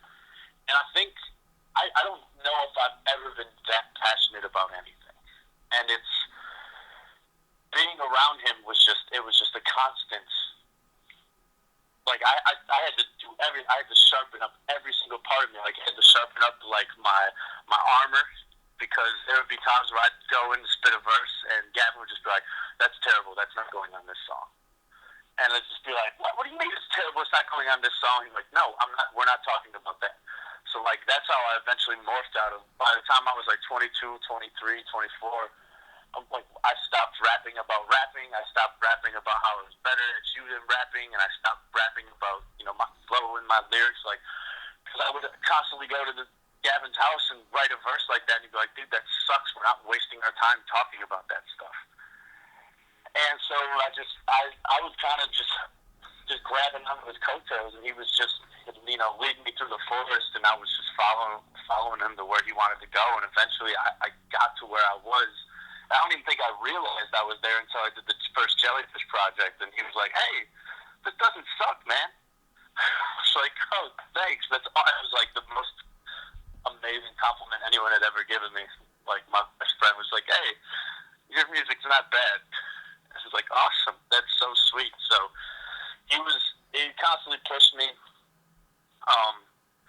He was constantly trying to reinvent himself, and he was in it all the time. I'd have conversations with him, and he'd just look at me and be like, "Dude, I'm not paying attention to you. I just thought of this new idea in my head for a beat. Sorry." And then, like, it was cool. And so he made me constantly, you know, figure out how to be secure with who I am as a person, and made me, like, strive to, like, learn as much as I could about myself. And so thanks. You still there? Taught me how to do everything. Hello? Oh, there we go. My bad. My fault. It cut out for a second. Yeah, man, Gavin was amazing, and I feel extremely fortunate that the dude was my best friend for a good 8-9 years, and I feel even more fortunate that I got to make music with him, because I get to sit back and listen to it and just be amazed by it. I think I just recently drove from Wisconsin out to Portland, and I listened to his solo album that he made when he was 20.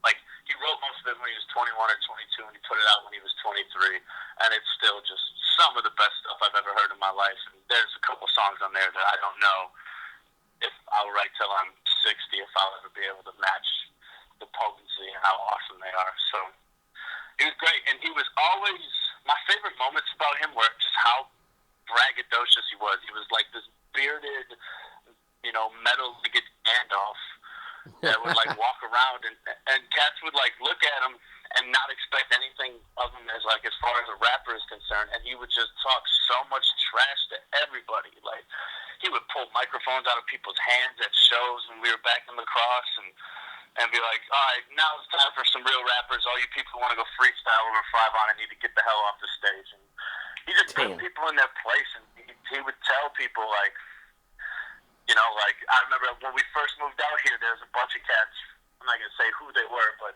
there were a bunch of, like, big Portland acts downtown, and we were trying to, like, be friends with everybody. And at one point, this is when Flying Lotus was just getting big, and someone was, like, talking to Gavin, like, "You ever heard of Flying Lotus?" Gavin's like, "No." He's like, "You can't talk to me about beats if you've never heard of Flying Lotus." He's like, "You use an MPC?" Gavin's like, "No, I don't." He's like, "Well, if you don't use an MPC, you can't talk to me about beats." And Gavin, like, looked around. He was like, "I don't use an MPC. I never heard of Flying Lotus. I guarantee you I make way better beats than every single one of you." And he, like, points to, like, the 8 people standing around us. And I was like, "Damn, dude, like, we're trying to, like, be friends with people. It's, like, the first night we're hanging out." And he's just like, "Look, I'm better than all of you, and you can't say anything about it. And it doesn't matter about the equipment, because I'm way iller than you." And he was like that all the time. Like, I played, you know, new stuff. I'm like, "Yo, check this out. This so-and-so just released." He's like, "This is garbage. This beat's whack." And you know, it comes off as, like, some typical, like, you know, hater stuff. But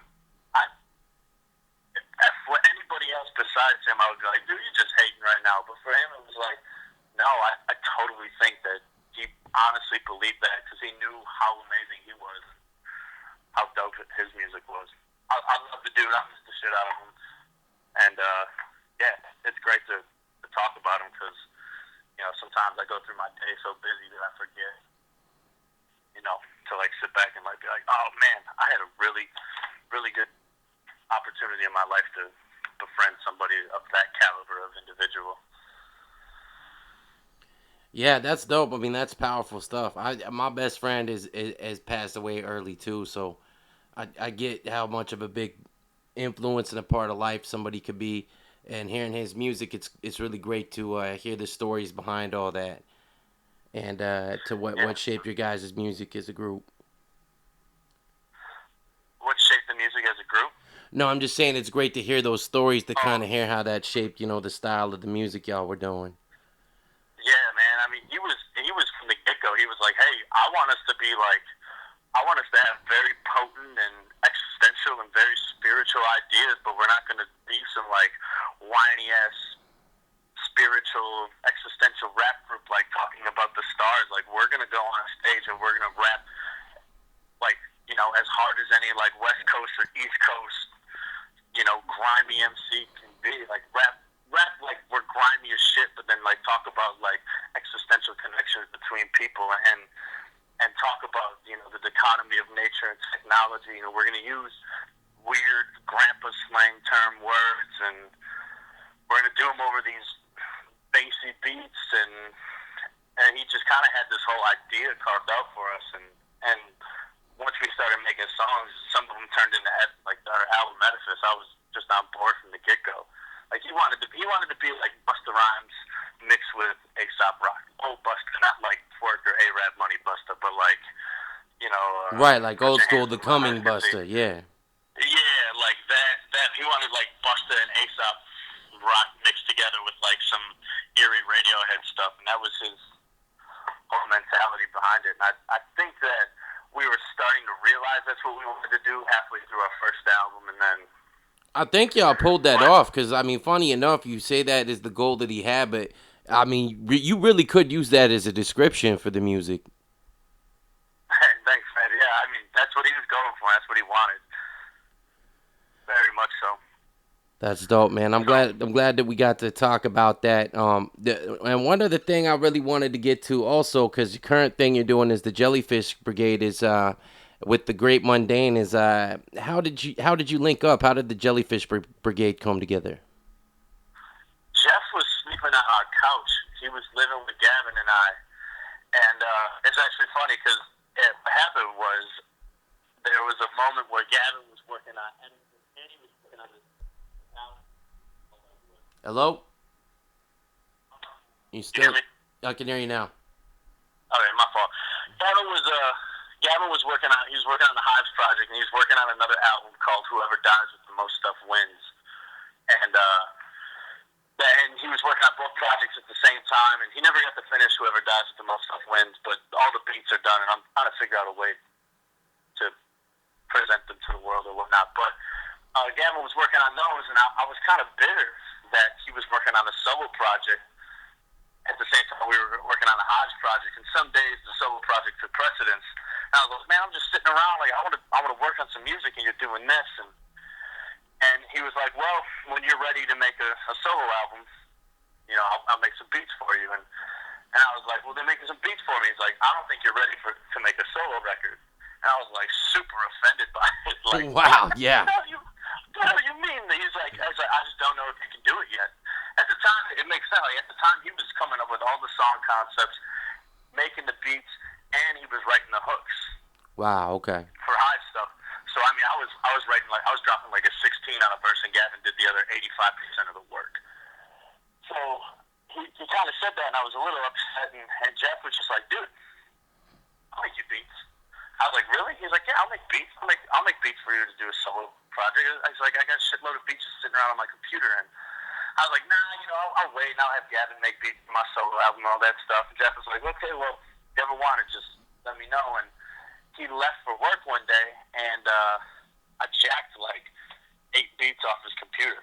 And I started writing to him, and one night I got pretty housed, and I went over to his house, and I was pretty drunk, and I was like, hey, so I got like 3 or 4 songs written over your beats. And he was just like, what? I was like, yeah, let me rap them to you. So I played, I think I rapped them Chasing the Shine, which is on the first EP. And he's like, you wrote that over this, huh? I was like, yeah. He's like, you know, what else you got? And I did like, I think the Well Dweller song that's on there. And he's like, so I guess we're making a project together, huh? I was like, yes, all right. And then I recorded Well Dwellers, and he came over and listened to it, and was just like, yeah, let's do this. And so I hopped in, and we started messing around with it a little bit more, and I wrote those 6 songs that are on the Gills in a Helmet EP, and somewhere in there we were trying to figure out a name, and I'd written down a bunch of ideas that I wanted for song ideas, and one of the song ideas was Jellyfish Brigade, and it was based on the book Ishmael, where, have you ever read Ishmael? Oh, I love Ishmael. It's one of my favorite books of all time. It's crazy. I love it. And the part of the book where he's like, "Yo, what is mankind's creation myth?" And the dude's like, I don't know. Like, there is no creation myth. And he's like, an archaeologist goes back to 400 million BC, and a jellyfish crawls out of the sea, and the archaeologist says, what is your creation myth? And the jellyfish says, there is no creation myth. The Big Bang happened, and this happened, and this happened, this happened, and then jellyfish were created, and the jellyfish stops there. And then Ishmael's like, that's mankind's creation myth, is that creation, the story always ends with. And then man was created, and then the story stops. But the idea is that after man is gone, the universe will continue to create. And that idea just, like, blew my mind as, like, a 21-year-old. Yeah. And so I thought that was, like, just an awesome idea of, like, creativity being a constant thing that happens in the universe, regardless if people engage in it or not. And so I wanted to do a song about that, and I liked the idea of, like, the jellyfish being the representation. And how I read it off as, like, Jellyfish Brigade. Jeff was like, oh, yeah, that's a great group name. I was like, oh, yeah, that's pretty cool. Let's do it. And so we did Gills in a Helmet, and we called it, Gills in a Helmet was the EP, and Jellyfish Brigade was the group name. And since then, we put out the single Sunflowers, and then we did an EP called The Art of Being Pulled Apart, and then hopefully sometime this fall, we're going to get a full length out called Diving Lessons. Ah, that's great. That was one of the questions I had, so I'm glad to hear that. And we played the track, the title track on Sunflower earlier, and after the interview, we'll play the track, The Art of Being Pulled Apart. Yeah. Yeah, we're going to play that track after the interview as well. So I think you're the first person on the first episode to have 2 songs played. I'm loving it, man. Thank you so much. It means a lot. Oh, no problem, man. That's what's up.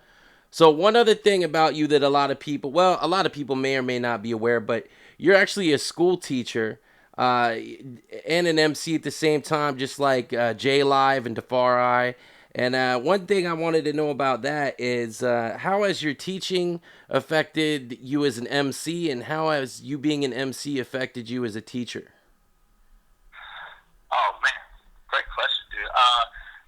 The one way that being a teacher has affected me as an MC is my kids listen to the music. Like, I had computers in my classroom last year, and they Googled me, and they found interviews of Jellyfish and Hives and music videos, and my kids would come into my class and show me their iPod and show me that, they were playing Sunflowers or Art of Being Pulled Apart. So I became more conscious of what I was saying, and, like, there was a part where I was in the Art of Being Pulled Apart where I originally wrote, what a fucking thing to put it through. And I was like, man, my kids listen to this. Like, I want to still express this idea, but I don't want to say it. I don't need to drop the F. I can think of something else. So I changed it to an awful thing to put it through. So I definitely think more,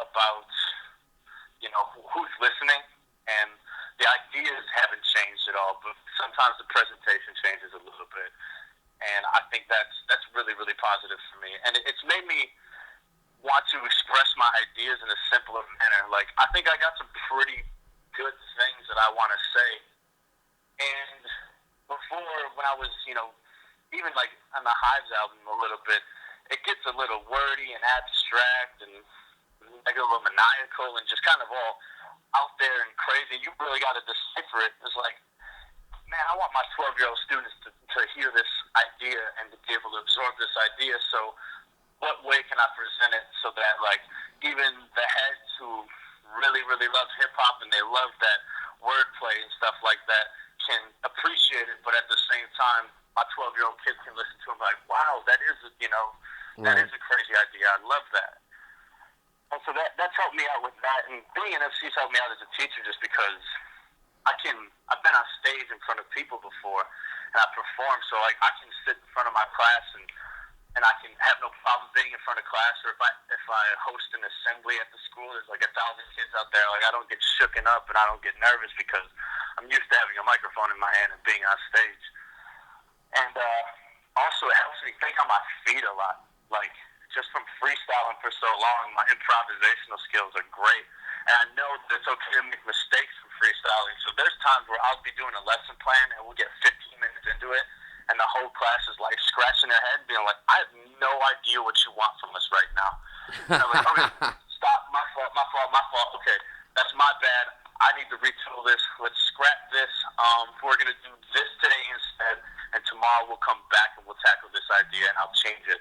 So I'm not afraid of like really messing up or making mistakes because I'm used to being in a cipher and sitting around and all of a sudden getting to a point and just being like, oh man, I don't know what to word, and just dropping a freestyle or something. So it makes me more comfortable with making mistakes, and I appreciate what teaching has done for me as an MC and what MCing has done for me as a teacher. I think they go hand in hand really well, and I became better at both because of both.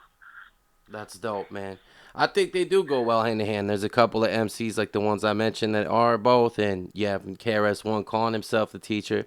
So I don't think it's as huge of a leap as some people think it would be. If one of your students came up to you and asked you for advice on how to be an MC, what would you tell them? I mean, I get it all the time. I got kids who will say they want to start rapping. I just tell them to freestyle with their friends. Like, that's first things first, just have fun and freestyle. Like, you're 12, 13, 14. Even the high school kids, when I was teaching high school, would come up and be like, yeah, you know, what should I do? It's like, get a beat on the internet, write to it. You know, if you got a friend who's got some stuff to record over it. Like, emulate.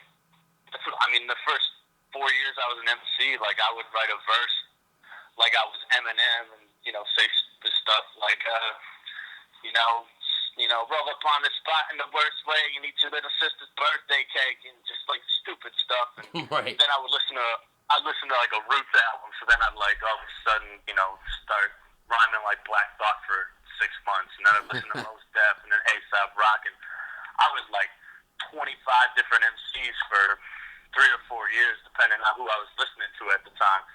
So just do that and just have fun with it. And freestyling was always always a big thing. Like, go with your friends and, you know, play spin the bottle freestyle. Like, whoever spins it and whoever it lands on, you got to battle that person for 45 seconds, and then that person spins it. Whoever it lands on, they battle that person for 45 seconds, or play, you know, the word games. Like, I'm gonna sit here and read the dictionary, and I'm gonna read 10 words to you, and you gotta, you know, put all 10 words into your rhyme somehow. Like, just practice, you know. It's the same thing, like, if you're a basketball player, you want to be a basketball player when you grow up. You go to the court and you shoot free throws and you play pickup games. Like, have fun with it. And eventually, and sometimes, you know, you might be like me, you're in a spot and you're like, hey, this is something I really want to do. Or you might just trickle out and be like, that was fun while I did it. But then you always have that, you know, it sharpens, like I said, it sharpens your improvisational skills. And sometimes you end up saying stuff that, I remember when I was freestyling when I was in high school, I said something like, I don't even know if I love my girlfriend anymore. And I was like, oh, wait, sorry, I didn't mean to say that. And Oh, like, shit. no.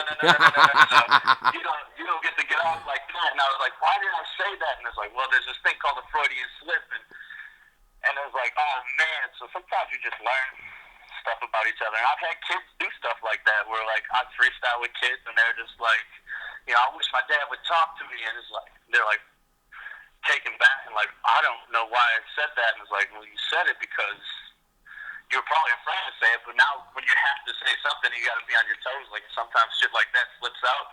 It's good.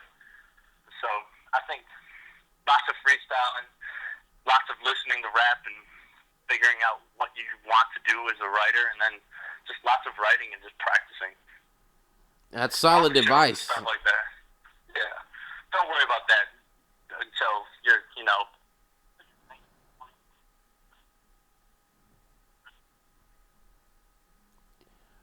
Did we lose you?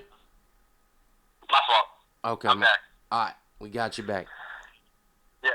So yeah, man, that would be my advice. Don't worry about any of the other stuff. Let that all come to you later. I think that's really solid advice. Yeah.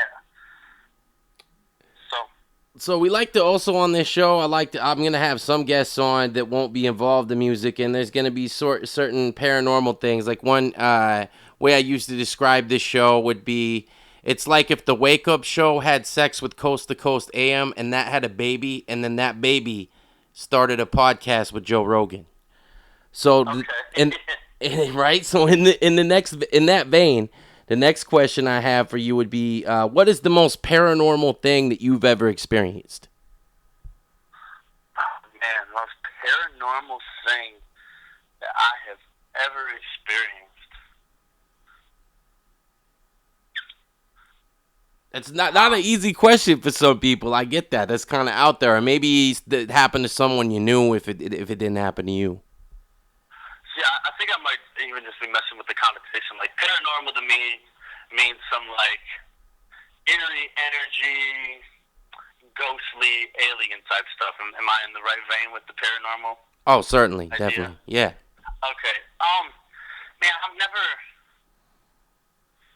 See, this is one of my things. Like, I have an extremely crazy... actually, okay, I got it. So, one of the teachers that I teach with, or he's a counselor that at my school, he's a ghost hunter. Nice. And he was like he showed some stuff to my class where he came in and showed me this audio recording, and he went out to this house, and this woman was like, yes, I think that there's an older ghost downstairs and a younger ghost upstairs, and they're put this audio recording on SoundCloud, and they're sitting there and they're like and he's like, yeah, so they're like asking the girl, like, what do you miss? And you just hear this like typical like, mommy. And they're like, I think she said mommy, and then all of a sudden you hear these like footprints. It's like, and they're like, oh my god, she's going upstairs, let's go. And then he plays the audio to me, and he's like, yes. He's like, but when we got back and listened to the audio and we turned it up, we heard this that we didn't hear before, and he turned it up, and right after they're like, she's upstairs, let's go. You just hear this voice that's like, just leave her alone. And like really like deep and low in the background, and like me and my whole class like freaked out, like, dude, you gotta get out of here. I'm not trying to hear this stuff. Like, so that was probably like the most goosebumpy, spine tingling thing that I've had by proxy. But I think for me personally, the most paranormal stuff that I have experienced is I have dreams probably once a month, maybe sometimes twice a month, where I'll be like kicking it with Gavin. I'm like, yo, man, and like we'll perform a song that I've never heard before in my entire life, like beat that he's never made, lyrics that him and I have never written down, and we'll perform it. And then he's like, yeah, we should go record it tomorrow, yada yada yada. I'll be like, how you doing, man? He's like, good. And we'll have a conversation. We'll catch up with each other, and all of a sudden I'll be like, wait a second, dude, you're dead. How are you here right now? I thought you were dead. He's like, I'm not dead. I just had to go and get better. Like, what? And then, like, boom, then he'll, like, disappear, and I'll wake up from the dream. And that happens probably twice a month. So it's cool, like, I get to catch up with my homie, but I always wake up feeling like, is that, something that my mind is creating, or is myself tapping into something? I don't know. Yeah, that's, I think that that's interesting, because I've had a couple close friends that died early, and I've had similar experiences, and also it seems like a common theme to me with anybody I know have had somebody really close to them pass. They've had similar experiences where they tend to see them in dreams and have things happen that, where you question, what is reality? It's crazy. Yeah, is it me tapping into some ethereal, spiritual realm so that, like, we can communicate? Or is it just, like, a simple defense mechanism of the brain so that, like, I can kind of deal with what has happened and what is happening? And you know what? At the end of the day, I don't even care which it is. Right. Like, at the end of the day, what happens is I saw my friend, and it makes me smile a little bit more when I start my day. So I don't care if I don't care if it was a defense mechanism from my brain, and something I imagined, or me tapping into some spiritual world. Like, regardless of what it was, what it does for me is positive. And I think that's kind of where my mentality's been going lately. I don't care what it is. It matters what it does for me. No, I agree. That's a good. I feel like some of the people who I know have had similar experiences to that they always take something positive from it. It seems, regardless of what they think that it is. Realistically, like if the placebo pill cures what you got, what's ailing you, then who cares if it's a placebo pill? Yeah, exactly. But I'm with that 100%, man. Right. So, lastly, I just wanted to find out where can we find your music at?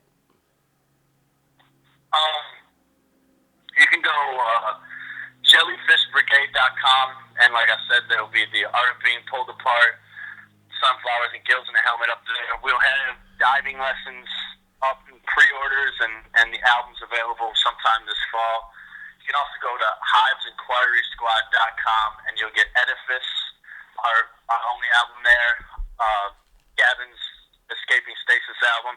There's also the Metal-Legged mixtape on there, which I just bumped the other day while I was cleaning the house, and it's Gavin's mixtape that he made. That's really phenomenal. And then we got some other stuff on there that's all free. All the websites are pay what you want, free music. I'm going to get my studio set up in my new crib in probably like the beginning of October, end of September, and I'm going to record a new Hives album. I got probably 14, 15 beats that were either supposed to be on the new Hives project or were given to other people for projects or stuff that Gavin just made, and we're going to compile them. And I figure if I'm rapping over all of them and they're Gavin beats, that qualifies as a Hives Inquiry Squad project. So I'm going to try and have that out by maybe next spring and do some cool stuff with that. So hivesinquirysquad.com and jellyfishbrigade.com. Nice, that's what's up. So we're about to play that song, The Art of Being Pulled Apart. Yeah. All right, so you want to throw to the song real quick?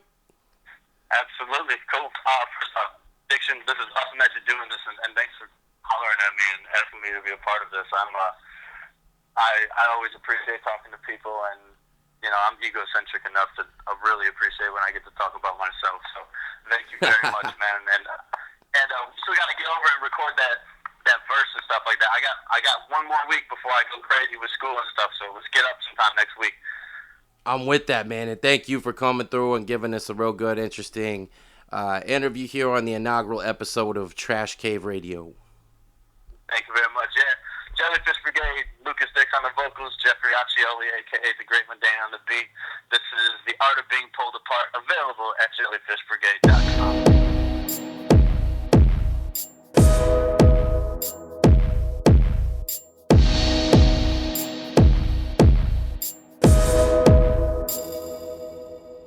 Spirits near the river by the salamander's home. Far from the hustle on an alabaster throne. Heart is in New York, she says I'd hate the city. I tried to make her hate it too, just to make her miss me. Mind is in the caverns, anxious that the end is near. Every turn I take's the darkest place I've been in years. Bodies in the sun, pitted stomach, open arms, empty chest, blank stare. It's the art of being pulled apart. I shell myself in the nebulous days. The beauty is gone and the memories fade. I'd rather be down than as numb as I've been. Longing alone for something again. I shell myself in the nebulous days. The beauty is gone and the memories fade. I'd rather be down than as numb as I've been. Longing alone for something again. Last I recall I was trading I love yous deep in the woods while naming the mushrooms. Head with a clear view, right and assertive. Body with a bounce that'll fight the inertia, but then it untied. Flesh from the mind, heart and soul, find a better to divide. Try to hang back and weather the goodbyes, but the shit didn't heal with the medicine of time. Stretching thin, spread my limbs, slipping with the grip on a tug of war. Emptiness, full of it, I'm a quarter of the man that I was before. Damn, buck up Luke, can't be so detached and severed. The art of being pulled apart is how you pull it back together. I shell on myself in the nebulous days. The beauty is gone and the memories fade. I'd rather be down than as numb as I've been. Longing alone for something again. My homies on that Mayan, many lives I once was. And I left that sacred part of me by the Columbia. Wanted to keep it pure on a peaceful piece of earth where creatures stir. With no idea when we'll reconvene and merge. What an awful thing to put it through. Separated from the pulsing heart that's posted on a Brooklyn roof. Her moving towards a bigger shiny city life for living. Makes the gap between us seem like twice the distance. I become a hopeless slave to skittish thought and reason. Spiral down at the rate of the Fibonacci sequence. Domes eerie and blackened with halls of fossils. Easy to get trapped in the cask of Amontillado, which brings us to the body, now routine and robotic. That's been breathing in toxins and sipping drinks from the goblet. Anything to pry a feeling the bottom of the chasm in my stomach's pit. Yet this was all necessary, wasn't it? Absolutely, now prepare for reassembling. Calling out to coax the spirit from the evergreens. I blow a kiss to shorty, say farewell and set us free. Someday time will lay its dirty prints on all our memories. My peoples offer perspectives to put my fretting head at ease. Eventually the energy runs through my extremities. Everything is everything, change will let us see if the art of being pulled apart will forge a better me. So you were enjoying the Jellyfish Brigade. And now it's time to get into another interview here on Trash Cave Radio with a prolific MC that I actually started out with one of my best friends and just really like family. He's like a brother to me. We did 2 albums in the early 2000s. Since that, he's gone on to do solo work that has opened many doors. He's been written about in The Oregonian, The Willamette Weekly, every blog known to man damn near. He's toured Europe. He's opened for your favorite rapper's favorite rapper. It is the incomparable Serge Severe. So let's give him a call and see what he has to say.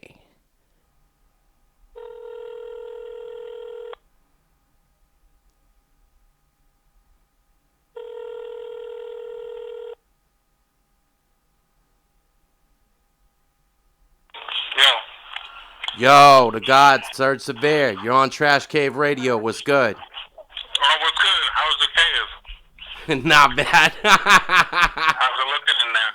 Oh, pretty third world. You know how we do it at the Trash Cave. You know what I'm saying? Oh, shoot. Dang, man.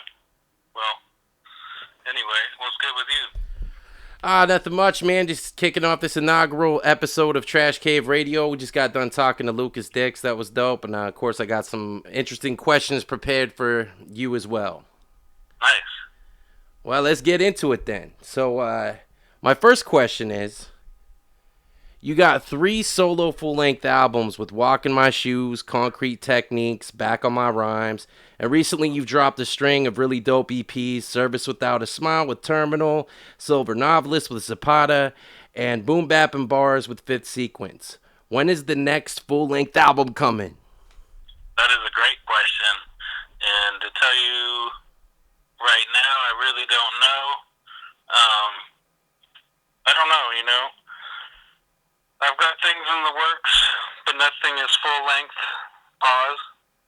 I'd probably be more apt to drop another EP produced by one person. I just like EPs; they're short and get to the point. But I have plans to do another LP with Sect and probably Generic. I've been working on like an LP with Generic for like 3 years now, and we're just like waiting to make sure everything is in place and we're happy with pretty much what we've created. But you know, I've got a bunch of songs that have never been heard that I did with him, and you know, I think that could possibly be the next one full, but possibly Sect too. That's dope. I know everybody's looking forward to that. And just to clarify for the listeners, that Generic is not the Generic we referenced earlier from Sandiego. It's Generic of Animal Farm. He manages Rob Swift and does a lot of other things. He's a good producer. That's dope to hear that you got a full length coming at some point. Now, recently, you did a European tour with Goldini Bagwell, Immaculate, DJ Spark of Sand People. What was the most bizarre occurrence that happened in Europe? Wow, that's a good question. Right? Bizarre occurrence in Europe. Well, for me, your boy was in London, and what was I doing? I was leaving London, and I actually couldn't wait at that point. We had been there for 3 days, and not that was bad because I had never been to London, but I don't know. this is different. You think you have some common ground because everyone speaks English, and that's different. But you know, that wasn't really the case. So I was going through the TSA, and they pulled me to the side, and you know, frisked me a couple times. And I was like, all right, you know, I obviously don't have anything. I was banging out the beard, and you know, they probably didn't like the way I looked with the brown skin and everything, strolling through. But they pulled me in the small room, and I was a little nervous just because I didn't know, like, you know, are they about to plant something on me, or you know what I mean? I'd never really been pulled in the small room. So once he was like, nah, we got to go in the back, and they had another guy come back there, I was just like, you know, I obviously knew I wasn't packing some kind of bomb or something inside of my ass or something weird. So it was just like, I did, you know, it was just like, I was just kind of chuckling towards like the end after he had pretty much done the same procedure of frisking. I didn't really get. I was wearing a hoodie, and what's weird is over there in Europe, you don't have to take off your shoes when you go through the metal detectors.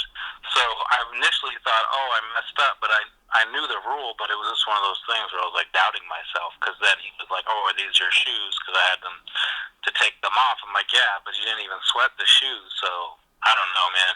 I think they were just, you know, kind of profiling your boy and making sure everything was on the up and up. I did have my hoodie on, so he kind of like, you know, he was kind of frisking that for a while and stuff, inside and out of it. But, you know, they let me go, and man, I was so shook, honestly, that like, I thought I didn't want to miss the flight because we were flying to Switzerland.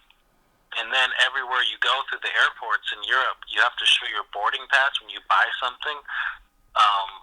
And like even like a little store or whatever. So I went to a store, and I was still thinking about what I had been through, you know, and like I like left my boarding pass in the store. And then when it was like time to go to the line, like I couldn't find it. You know, I didn't have it on me, so I was really stressing. I ran back to the store, and the dude was like, "Oh, I'm wondering when you're gonna come back." So I don't know. That was one of the most bizarre. That's some wild shit. Now, speaking of that tour in Europe, what was your favorite experience about the tour over there? Seeing everything new every day was a new experience. Unlike everyday life here, where it's all a routine. You know what I'm saying? Right. We went to 7 countries, so you can imagine that everything was new, and the food, and you know, the people, and all the people were nice. You know what I mean? Besides London TSA, going in and out of there was the biggest hassle. But fuck London TSA. Yeah, that's what I'm saying. Yeah, just like, you know, the appreciation that I guess like the people that did show up to the shows had for hip hop, and we're talking, you know, like all types of people, you know, and it was just cool, you know. They would like, man, you know, they come up to the merch booth and be like, I want one of everything you have. Like that's the kind of support they were giving, and you know, I don't know, it's rare when you get some kind of like appreciation in the States, you know what I mean, like that. So. Right, that's dope, man. So I would say just like overall, you know, what I enjoyed the most was just, you know, the hip hop heads there, and just getting to see like all these things, you know, like went to 7 countries. I went to the Berlin Wall, you know. It's like hip hop brought me to these like historical sites and stuff. That's pretty wild to think about, especially like from where we started out. Yeah, absolutely. I can't believe like it. Sometimes I kind of just like daydream about it. Like, did I really do that? Because like that was my first like real tour of that length, and it was in Europe. So like, yeah, I can't wait to go back. Right, that's dope, man. So you drop a lot of great albums, but you might be more arguably known for your live show, and probably because it's so good. You've had the chance to open for a plethora of legends because of that. Which one of these acts do you think that teenage Serge rhyming in his room would flip out about the most if he knew that he was opening for him? Definitely Wu-Tang Clan, because I opened for the whole clan in 2008 at the Roseland, and that was probably my first really big show, and it was definitely my first like solo show of that magnitude in the Roseland. And like when I was a kid, I used to go to the Roseland and be a fan, and be wilding out and couldn't even go up to the top. You know what I'm saying? The top deck where Right. the bar was. And I remember going to Wu-Tang show in like 2002 and being in the bottom. I was too young, So it was like, that was crazy, man. Like, for real. Right. That one definitely, and then probably doing like a string of dates, like a mini tour to the Northwest with Ghostface, because that was like one of my favorite MCs Yeah, of definitely. all time.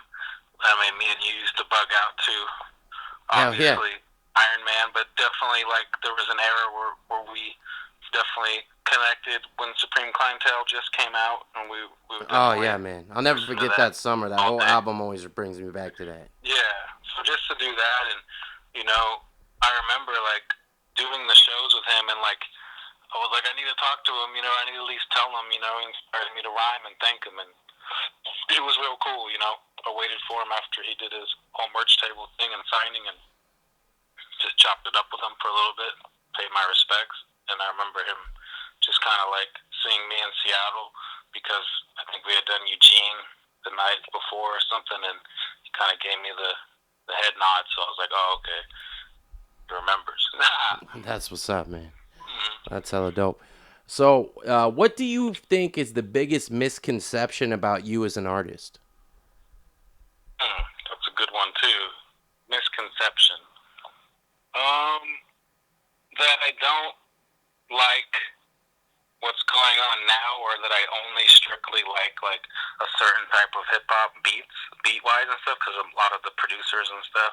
I would say though that I kind of changed that over the last year, maybe, because like with the Terminal EP, it was definitely not as boom bap, sounding of hip hop. But I would Yeah. say that, because like they definitely, when people review stuff and write, they're like, oh, he's known for these vintage style of hip hop, and I'm just like, I'm not really like solely like I like what I like, you know what I mean? And I would say that would probably be one of the biggest misconceptions, that I'm only rocking with like some like distinction, like everything has to be this way. But like, for example, with Fifth, that's just the sound he does, and obviously the sound that Sec does. And I'm open to work with all types of sounds, if I'm feeling it, that I'm gonna rock on it, Yeah, and that's understandable. I often think that a lot of times when a newer artist just brings anything with any lyrical depth or has a grimier beat, all of a sudden you're vintage, and it's like, well, I mean, skills shouldn't be vintage, but apparently they are now. Those are the beats that, you know what I'm saying, are handed to me, you know what I'm saying? So it's like, I'm not out there buying some, like, the new hot production sound. So, like, when those are the homies and those are the producers that want to work with me and they're sending me that stuff, and I like it, then I'm going to rock with it. But say if some producer that I haven't worked with sent me something that wasn't in that vein, I would still do it, and and I have. But I'm trying to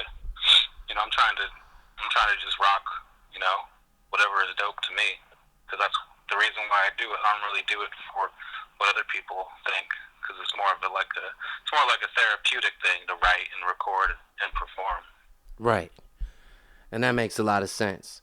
That being addressed, what do you think is your greatest strength as an MC, and what do you think is your weakness, if you have any? My greatest strength would probably be performing live. So I feel like I have pretty much a good, what's the word? I'm losing track of thought, but you got me nervous, man. Well, oh shit, yeah. Yeah, I can see that. You're good live. You got a good presence there. Yeah, presence. I have a good presence on stage. I can get my message and delivery across. People can hear me.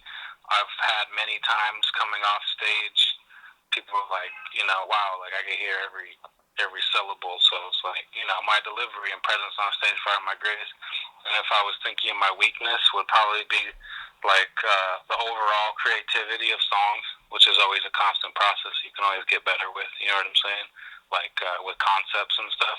Because I grew up like idolizing like the Wake Up Show and just people that come up and just spit bars, and that's kind of like what I fall back on. But like I definitely have some in-depth songs I always try to throw on the projects. You know what I mean? That I don't like have a whole project based around a bunch of in-depth stuff like that, but I definitely sprinkle some stuff in there, like personal stuff.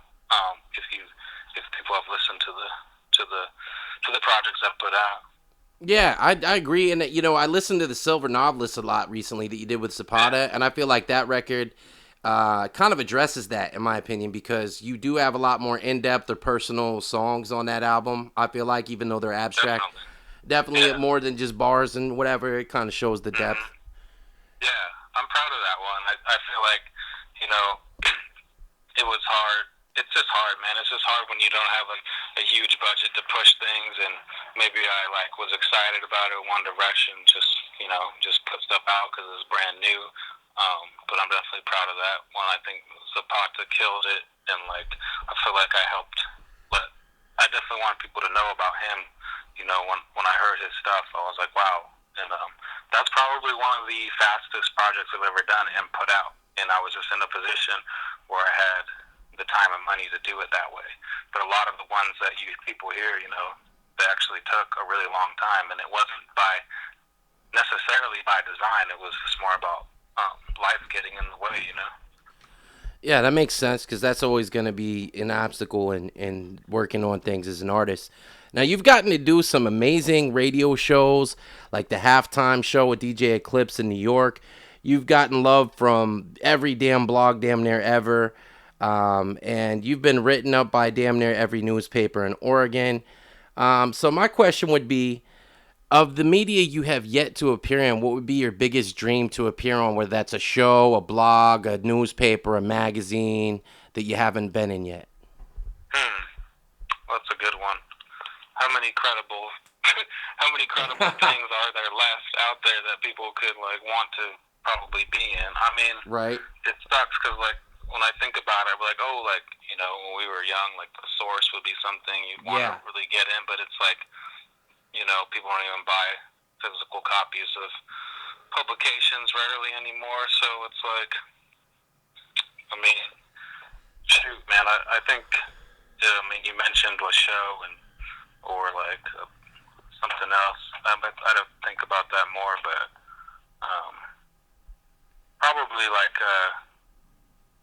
probably getting to do a national tour, since I kind of jumped ahead into the international one. Right. I've yet to I have performed in, you know, the West Coast, in Texas and in New York, but I haven't performed in every state, you know, per se. Not you might not want to actually, but I think that would be something obtainable. That would be dope. Maybe say I performed in, you know, all the states in the U.S. or something, or at least you know, half of them.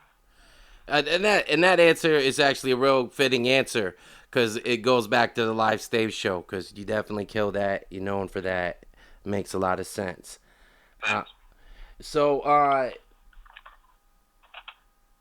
If as far as the MC you have yet to work with, like a dream collaboration, if there is anybody that you could do a song with that you haven't done one with, who would you do a song with? Well, there's a lot of people, but right. Going off the top, probably I would say these guys, because they're considered in my top 5 favorites of all time. But someone like Pharoah Monch for sure. And I don't think I could keep up with them, but I'd love to try. You know, Pharoah Monch or Black Thought is one of the most slept on but greatest MCs probably ever, and you know, people like that, Ghostface, and shoot, a lot of people, man. There's a lot of really dope MCs out there that I haven't worked with, obviously. The ones that I have done tracks with was kind of really cool, actually, and one was with you. So shout out you. Good looking out. From the Wu-Tang fam, and then I did a song with Talib.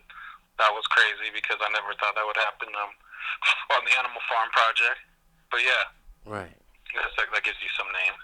Nah, yeah, that works. That's definitely good. So, you know, despite all the accomplishments and accolades which we've been talking about that you've received, and you've continued to get them more recently, do you feel like you're underrated as an artist? Yeah, I do. I mean, it just the longer it goes, like the hungrier I kind of get. You know what I'm saying? Like, I just kind of want to like keep going at a rate because I don't know any other way. You know what I mean? I don't know like what else to do. I'm not gonna like sell out and do some bullshit, you know, just to get some attention. Right. But I just want to like, I mean, what can you really do? You know, if you don't have like 6-figure budget behind you pushing you, you can all you have to do is just keep creating. You know what I mean? Keep trying to master your craft. But you know, shoot. I kind of even forgot what the question was. No, yeah, just if you felt like if you were underrated as an artist despite all the accomplishments you've had, and I feel like you addressed it pretty well. Locally, yeah, I feel underrated locally. Yeah, and that's understandable, and that's why I asked that. I felt like you addressed that pretty well. So the other thing is we've talked a lot about how well you kill a stage and how you're known for that. So for MCs, what piece of advice would you give them in order to kill a stage as properly as you do? Learn how to project yourself. Learn how to get the crowd involved. Because it's really not all about you. It's really about who came out to see the show. And they want to be a part of the show just as bad as you want to be a part of the show. And that's why they're there, you know? Because if no one was there, well, it'd be like most shows around here. It would just be like us rapping to other rappers or something. You know what I mean? So when people do show up, make sure you address them and thank them for coming out and get them involved. Because when you go to a dope show, you notice, you know, they have a dope show and they get the crowd involved, and it's a lot funner when that happens. So I would say, yeah, learn how to project yourself so people can hear you, because no one wants to come to a show where you can't hear the guy mumbling into the mic. And then, you know, get the crowd involved. It's hip-hop. Great way to put that one. So another question that I had for you is, of all the songs that you've released, and this is going to be one that kind of puts you on the spot, which one of them means the most to you? Well, I have a song where I was going through a lot. This is one of them. You know, I don't know if it means the most, but it's the one that stands out. I don't know if people really know about. But I have a song on Back of My Rhymes. It wasn't a single. It's just a straight verse. But I've never had this happen to me, but I couldn't sleep. I literally, like, hopped out of bed. I had to write it. I had to, like, get this off of me.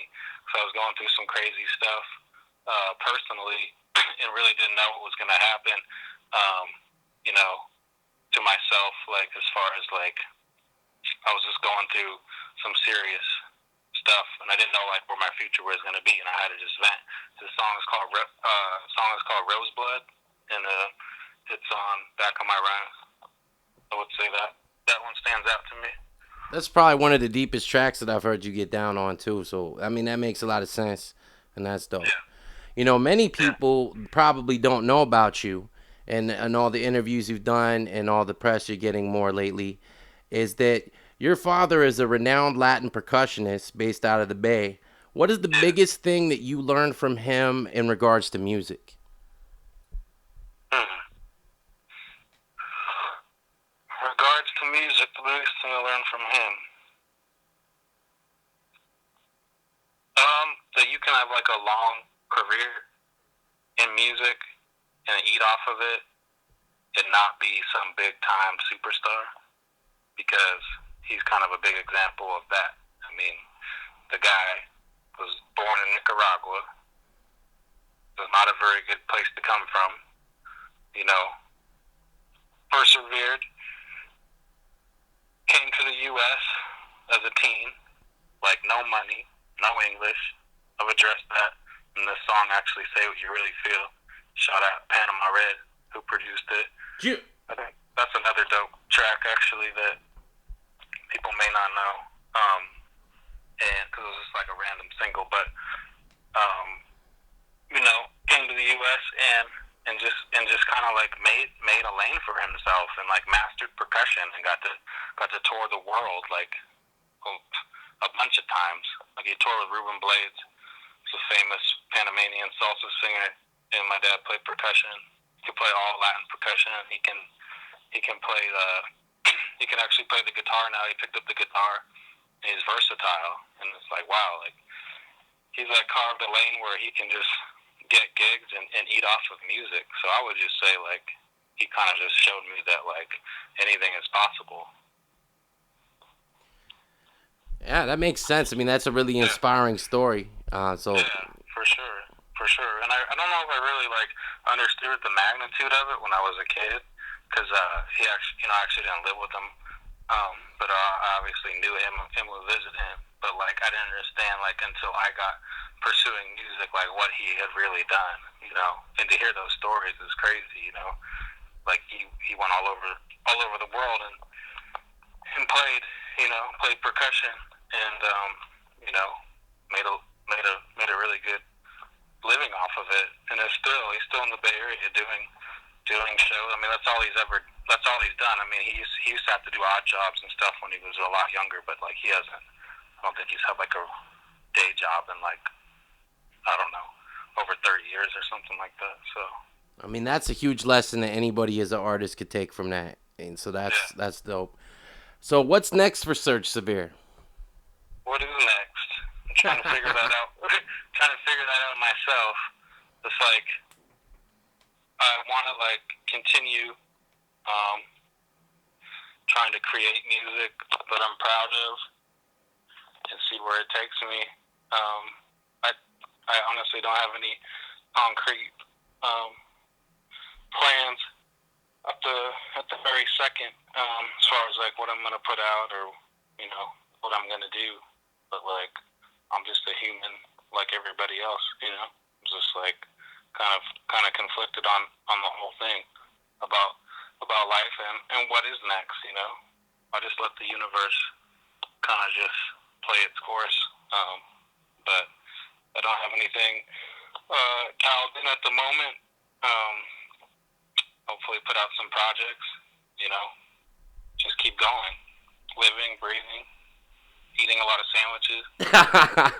You know what I'm saying? Right? That's all we can really do.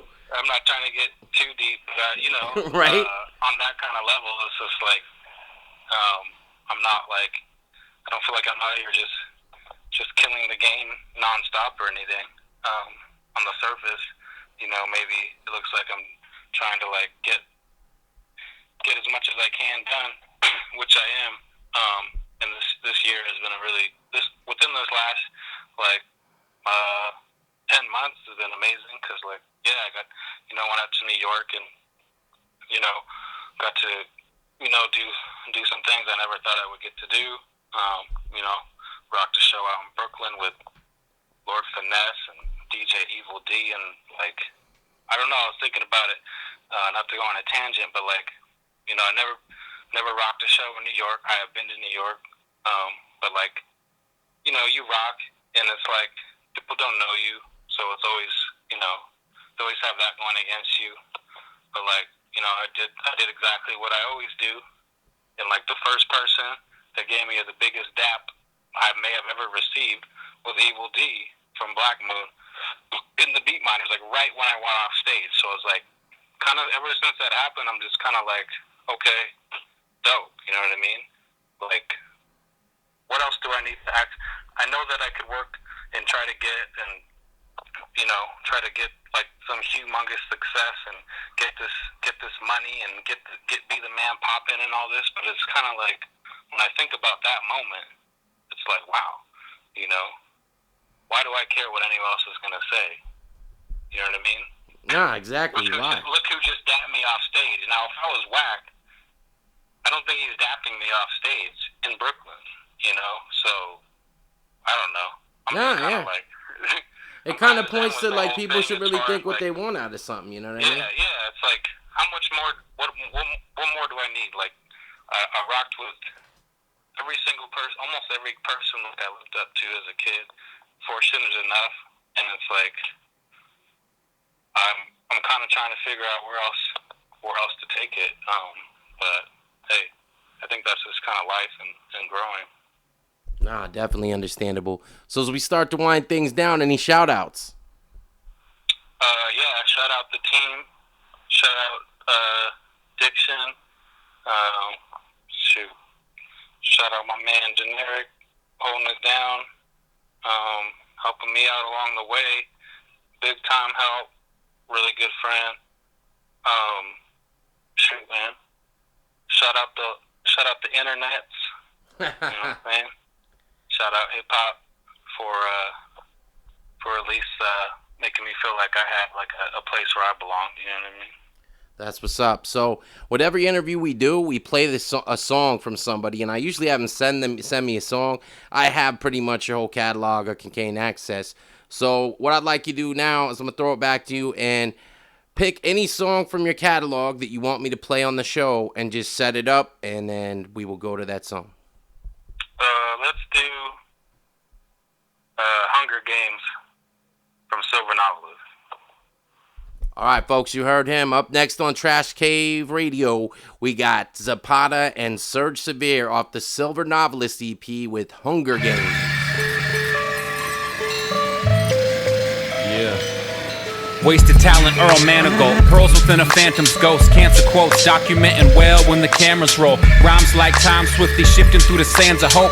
Ish I kick is grammar dope. Fruits of labor's cantaloupe. Sickness plus the antidote. Microscopic any topic. Voodoo with D'Angelo. Different kind of manual. Automatic causing static. Mess with what a vandal pro. Audio amphetamines. Kings and queens kissing rings. Hunger games. Under pains. Dreams deferred down a drain. Undertold the eulogy. Forever rest in truancy. Psyche dictatorship. Massive like a Navy ship from masters on the slavey ship. Gravy kicks, finger roll your favorite and savor it. Major flicks, extra flav, posing with a bad one. Blocking out a memory, I wish I never had one. The drums bang like my father on percussion. Pull the blade up in the masquerade, bounces speaking Russian. Origami vortex, speakers wake a corpse fresh. Bench press a Ford flex, heavy doing 4 sets. Metaphors next, metaphors is futuristic. Let them live or let them die, it's just numbers and statistics. Demographic devilish, survival in a hellish pit. Hot dogging and they relish it, benevolence the narrative. Hexagon the stepper on top cherries and they cherish it. Errorless or never that for fear of an embarrassment. The air is stiff, grasp it at our needs, play the mirror quick. Yeah, want us more obedient, decisions and visions like I'm channeling a Stevie hit. Twinkle in the ivories, white lies up in the honesty. What I spit could make a man live. Cause the synonyms are discipline, twisted and vicious in what hands give. Plants big, polluted lungs so you can't miss. But smoke screens cover suns up on the canvas. Different cover paint, notice like the rent is late. Forever place, lace photos like the lens was fake. Slide camera, closing off parameters. Truth within the unseen, agua in a canister. Water drops of life, they praying that the answer come. Energy revitalized, feelings when the anthem's sung. Whispers of an angel, shoulders sitting delicate. Forecasting danger, same time feed me medicine. Opposing sediments, flaws up in the architecture. Read a book alone, skipped out on the Harvard lectures. Trayvon hoodie on, never fancy gaudy sweatshirts. Never flashy, you could catch me in an oddly sector. Godly pressure, foul preachers need to clean their dresses. Closet skeletor, I just scribbled letters more. And words form through the corridor to the block like a corner store. Plus weathered storms, whenever torn, I use my pen. It's a better sword, sharper weapon handed me harmful. But I understand, overstanding fake facades, lies and betrayal. Man of honor, I will try till they place my final nail. Nails, nails, nails, nails, nails.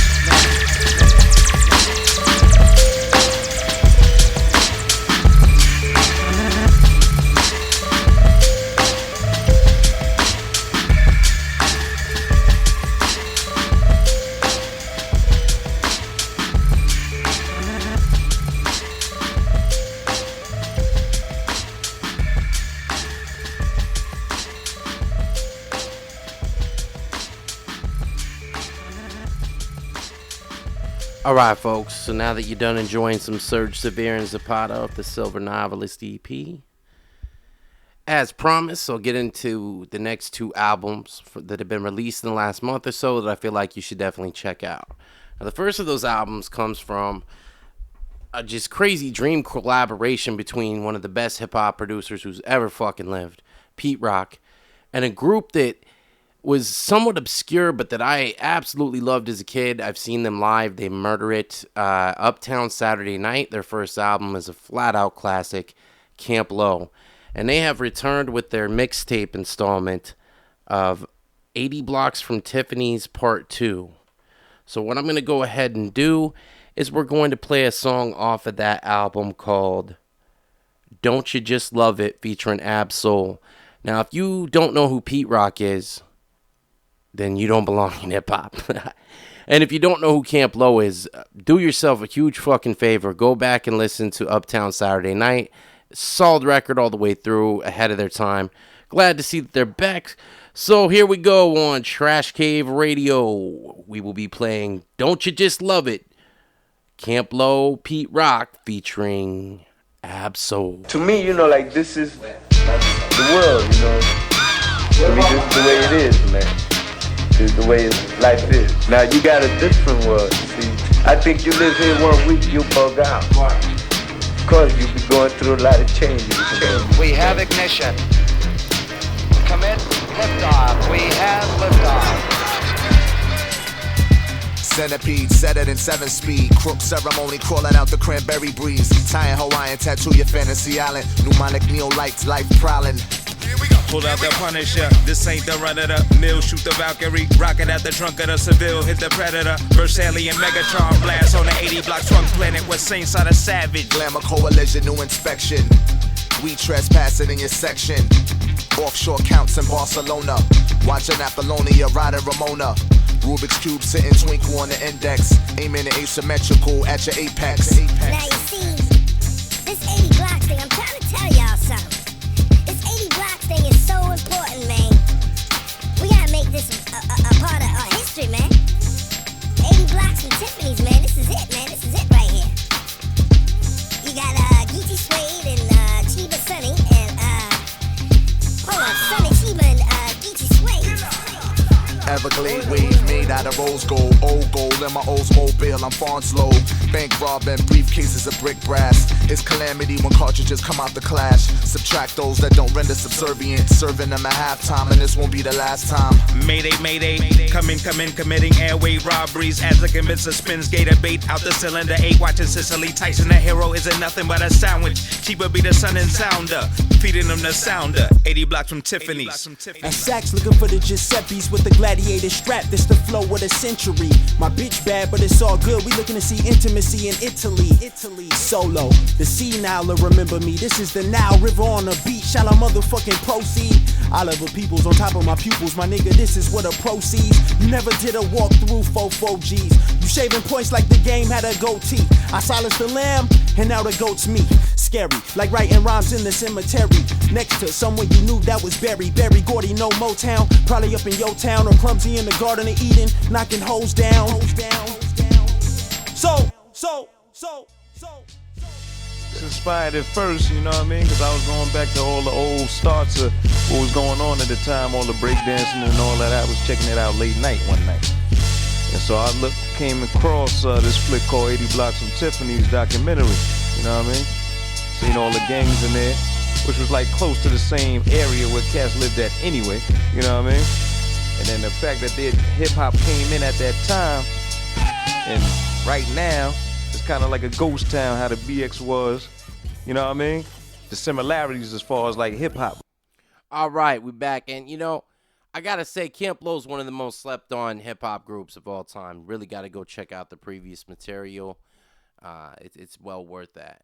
So the third album I wanted to shed some light on that's dropped in the last month or so that I wanted you to check out, or that I feel like is something that people would benefit from looking at, is Tony Touch has come back with an album called Return of the 50 MCs.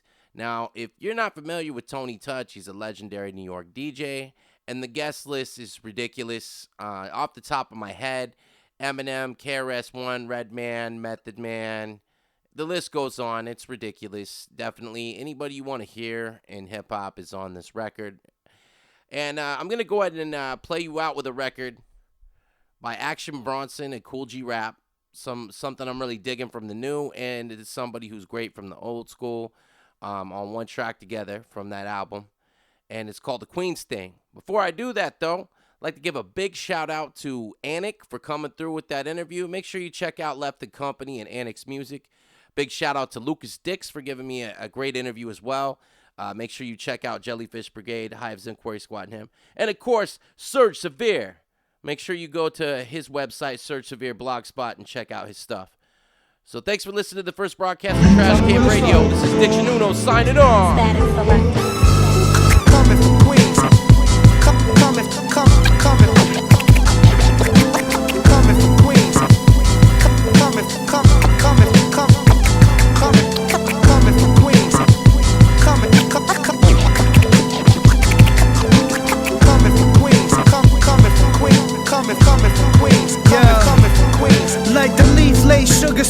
Inhale the mystic, the 3 shells by the toilet, I'm futuristic. I'm so ridiculous, my mental sickness. Women love them light skin brown with lots of thickness. A queen's thing, no shoes in the tatami room.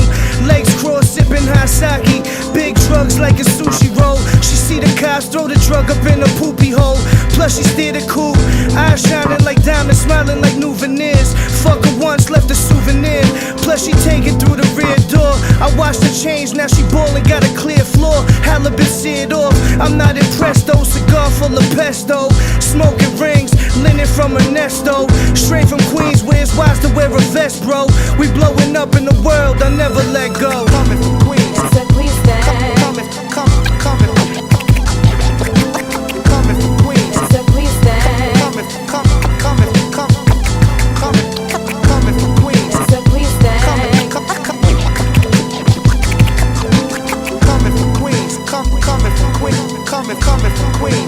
Coming from Queens. The streets know how I get down, I bang these weaponry. So think before I let go like Frankie Beverly. Yeah, I creep with your wife, kid, her brain be heavily. Dribble on my balls so crazy, her game need a referee. Come and run at me and complain, lame, my pressure squeeze. I hit your frame till you shit stained and wet with pee. I'm a loose shooter, the color of the computer. Stewardess on a dick on a plane to Aruba. Introduced her to the Mile High Club, the scooped her. Told a bitch that I'm the QU, Larry Hoover. I run things in the sewers with flames from the Rugers. Keep heat like saunas, crimes for the drama. With body armor up under Louis Vuitton farmers. Still trapped in the 80s, dapper damn crazy. 10 Mercedes whipping past the traffic jam, baby. 100 grand wrapped in rubber bands, nigga straight cheese, it's me.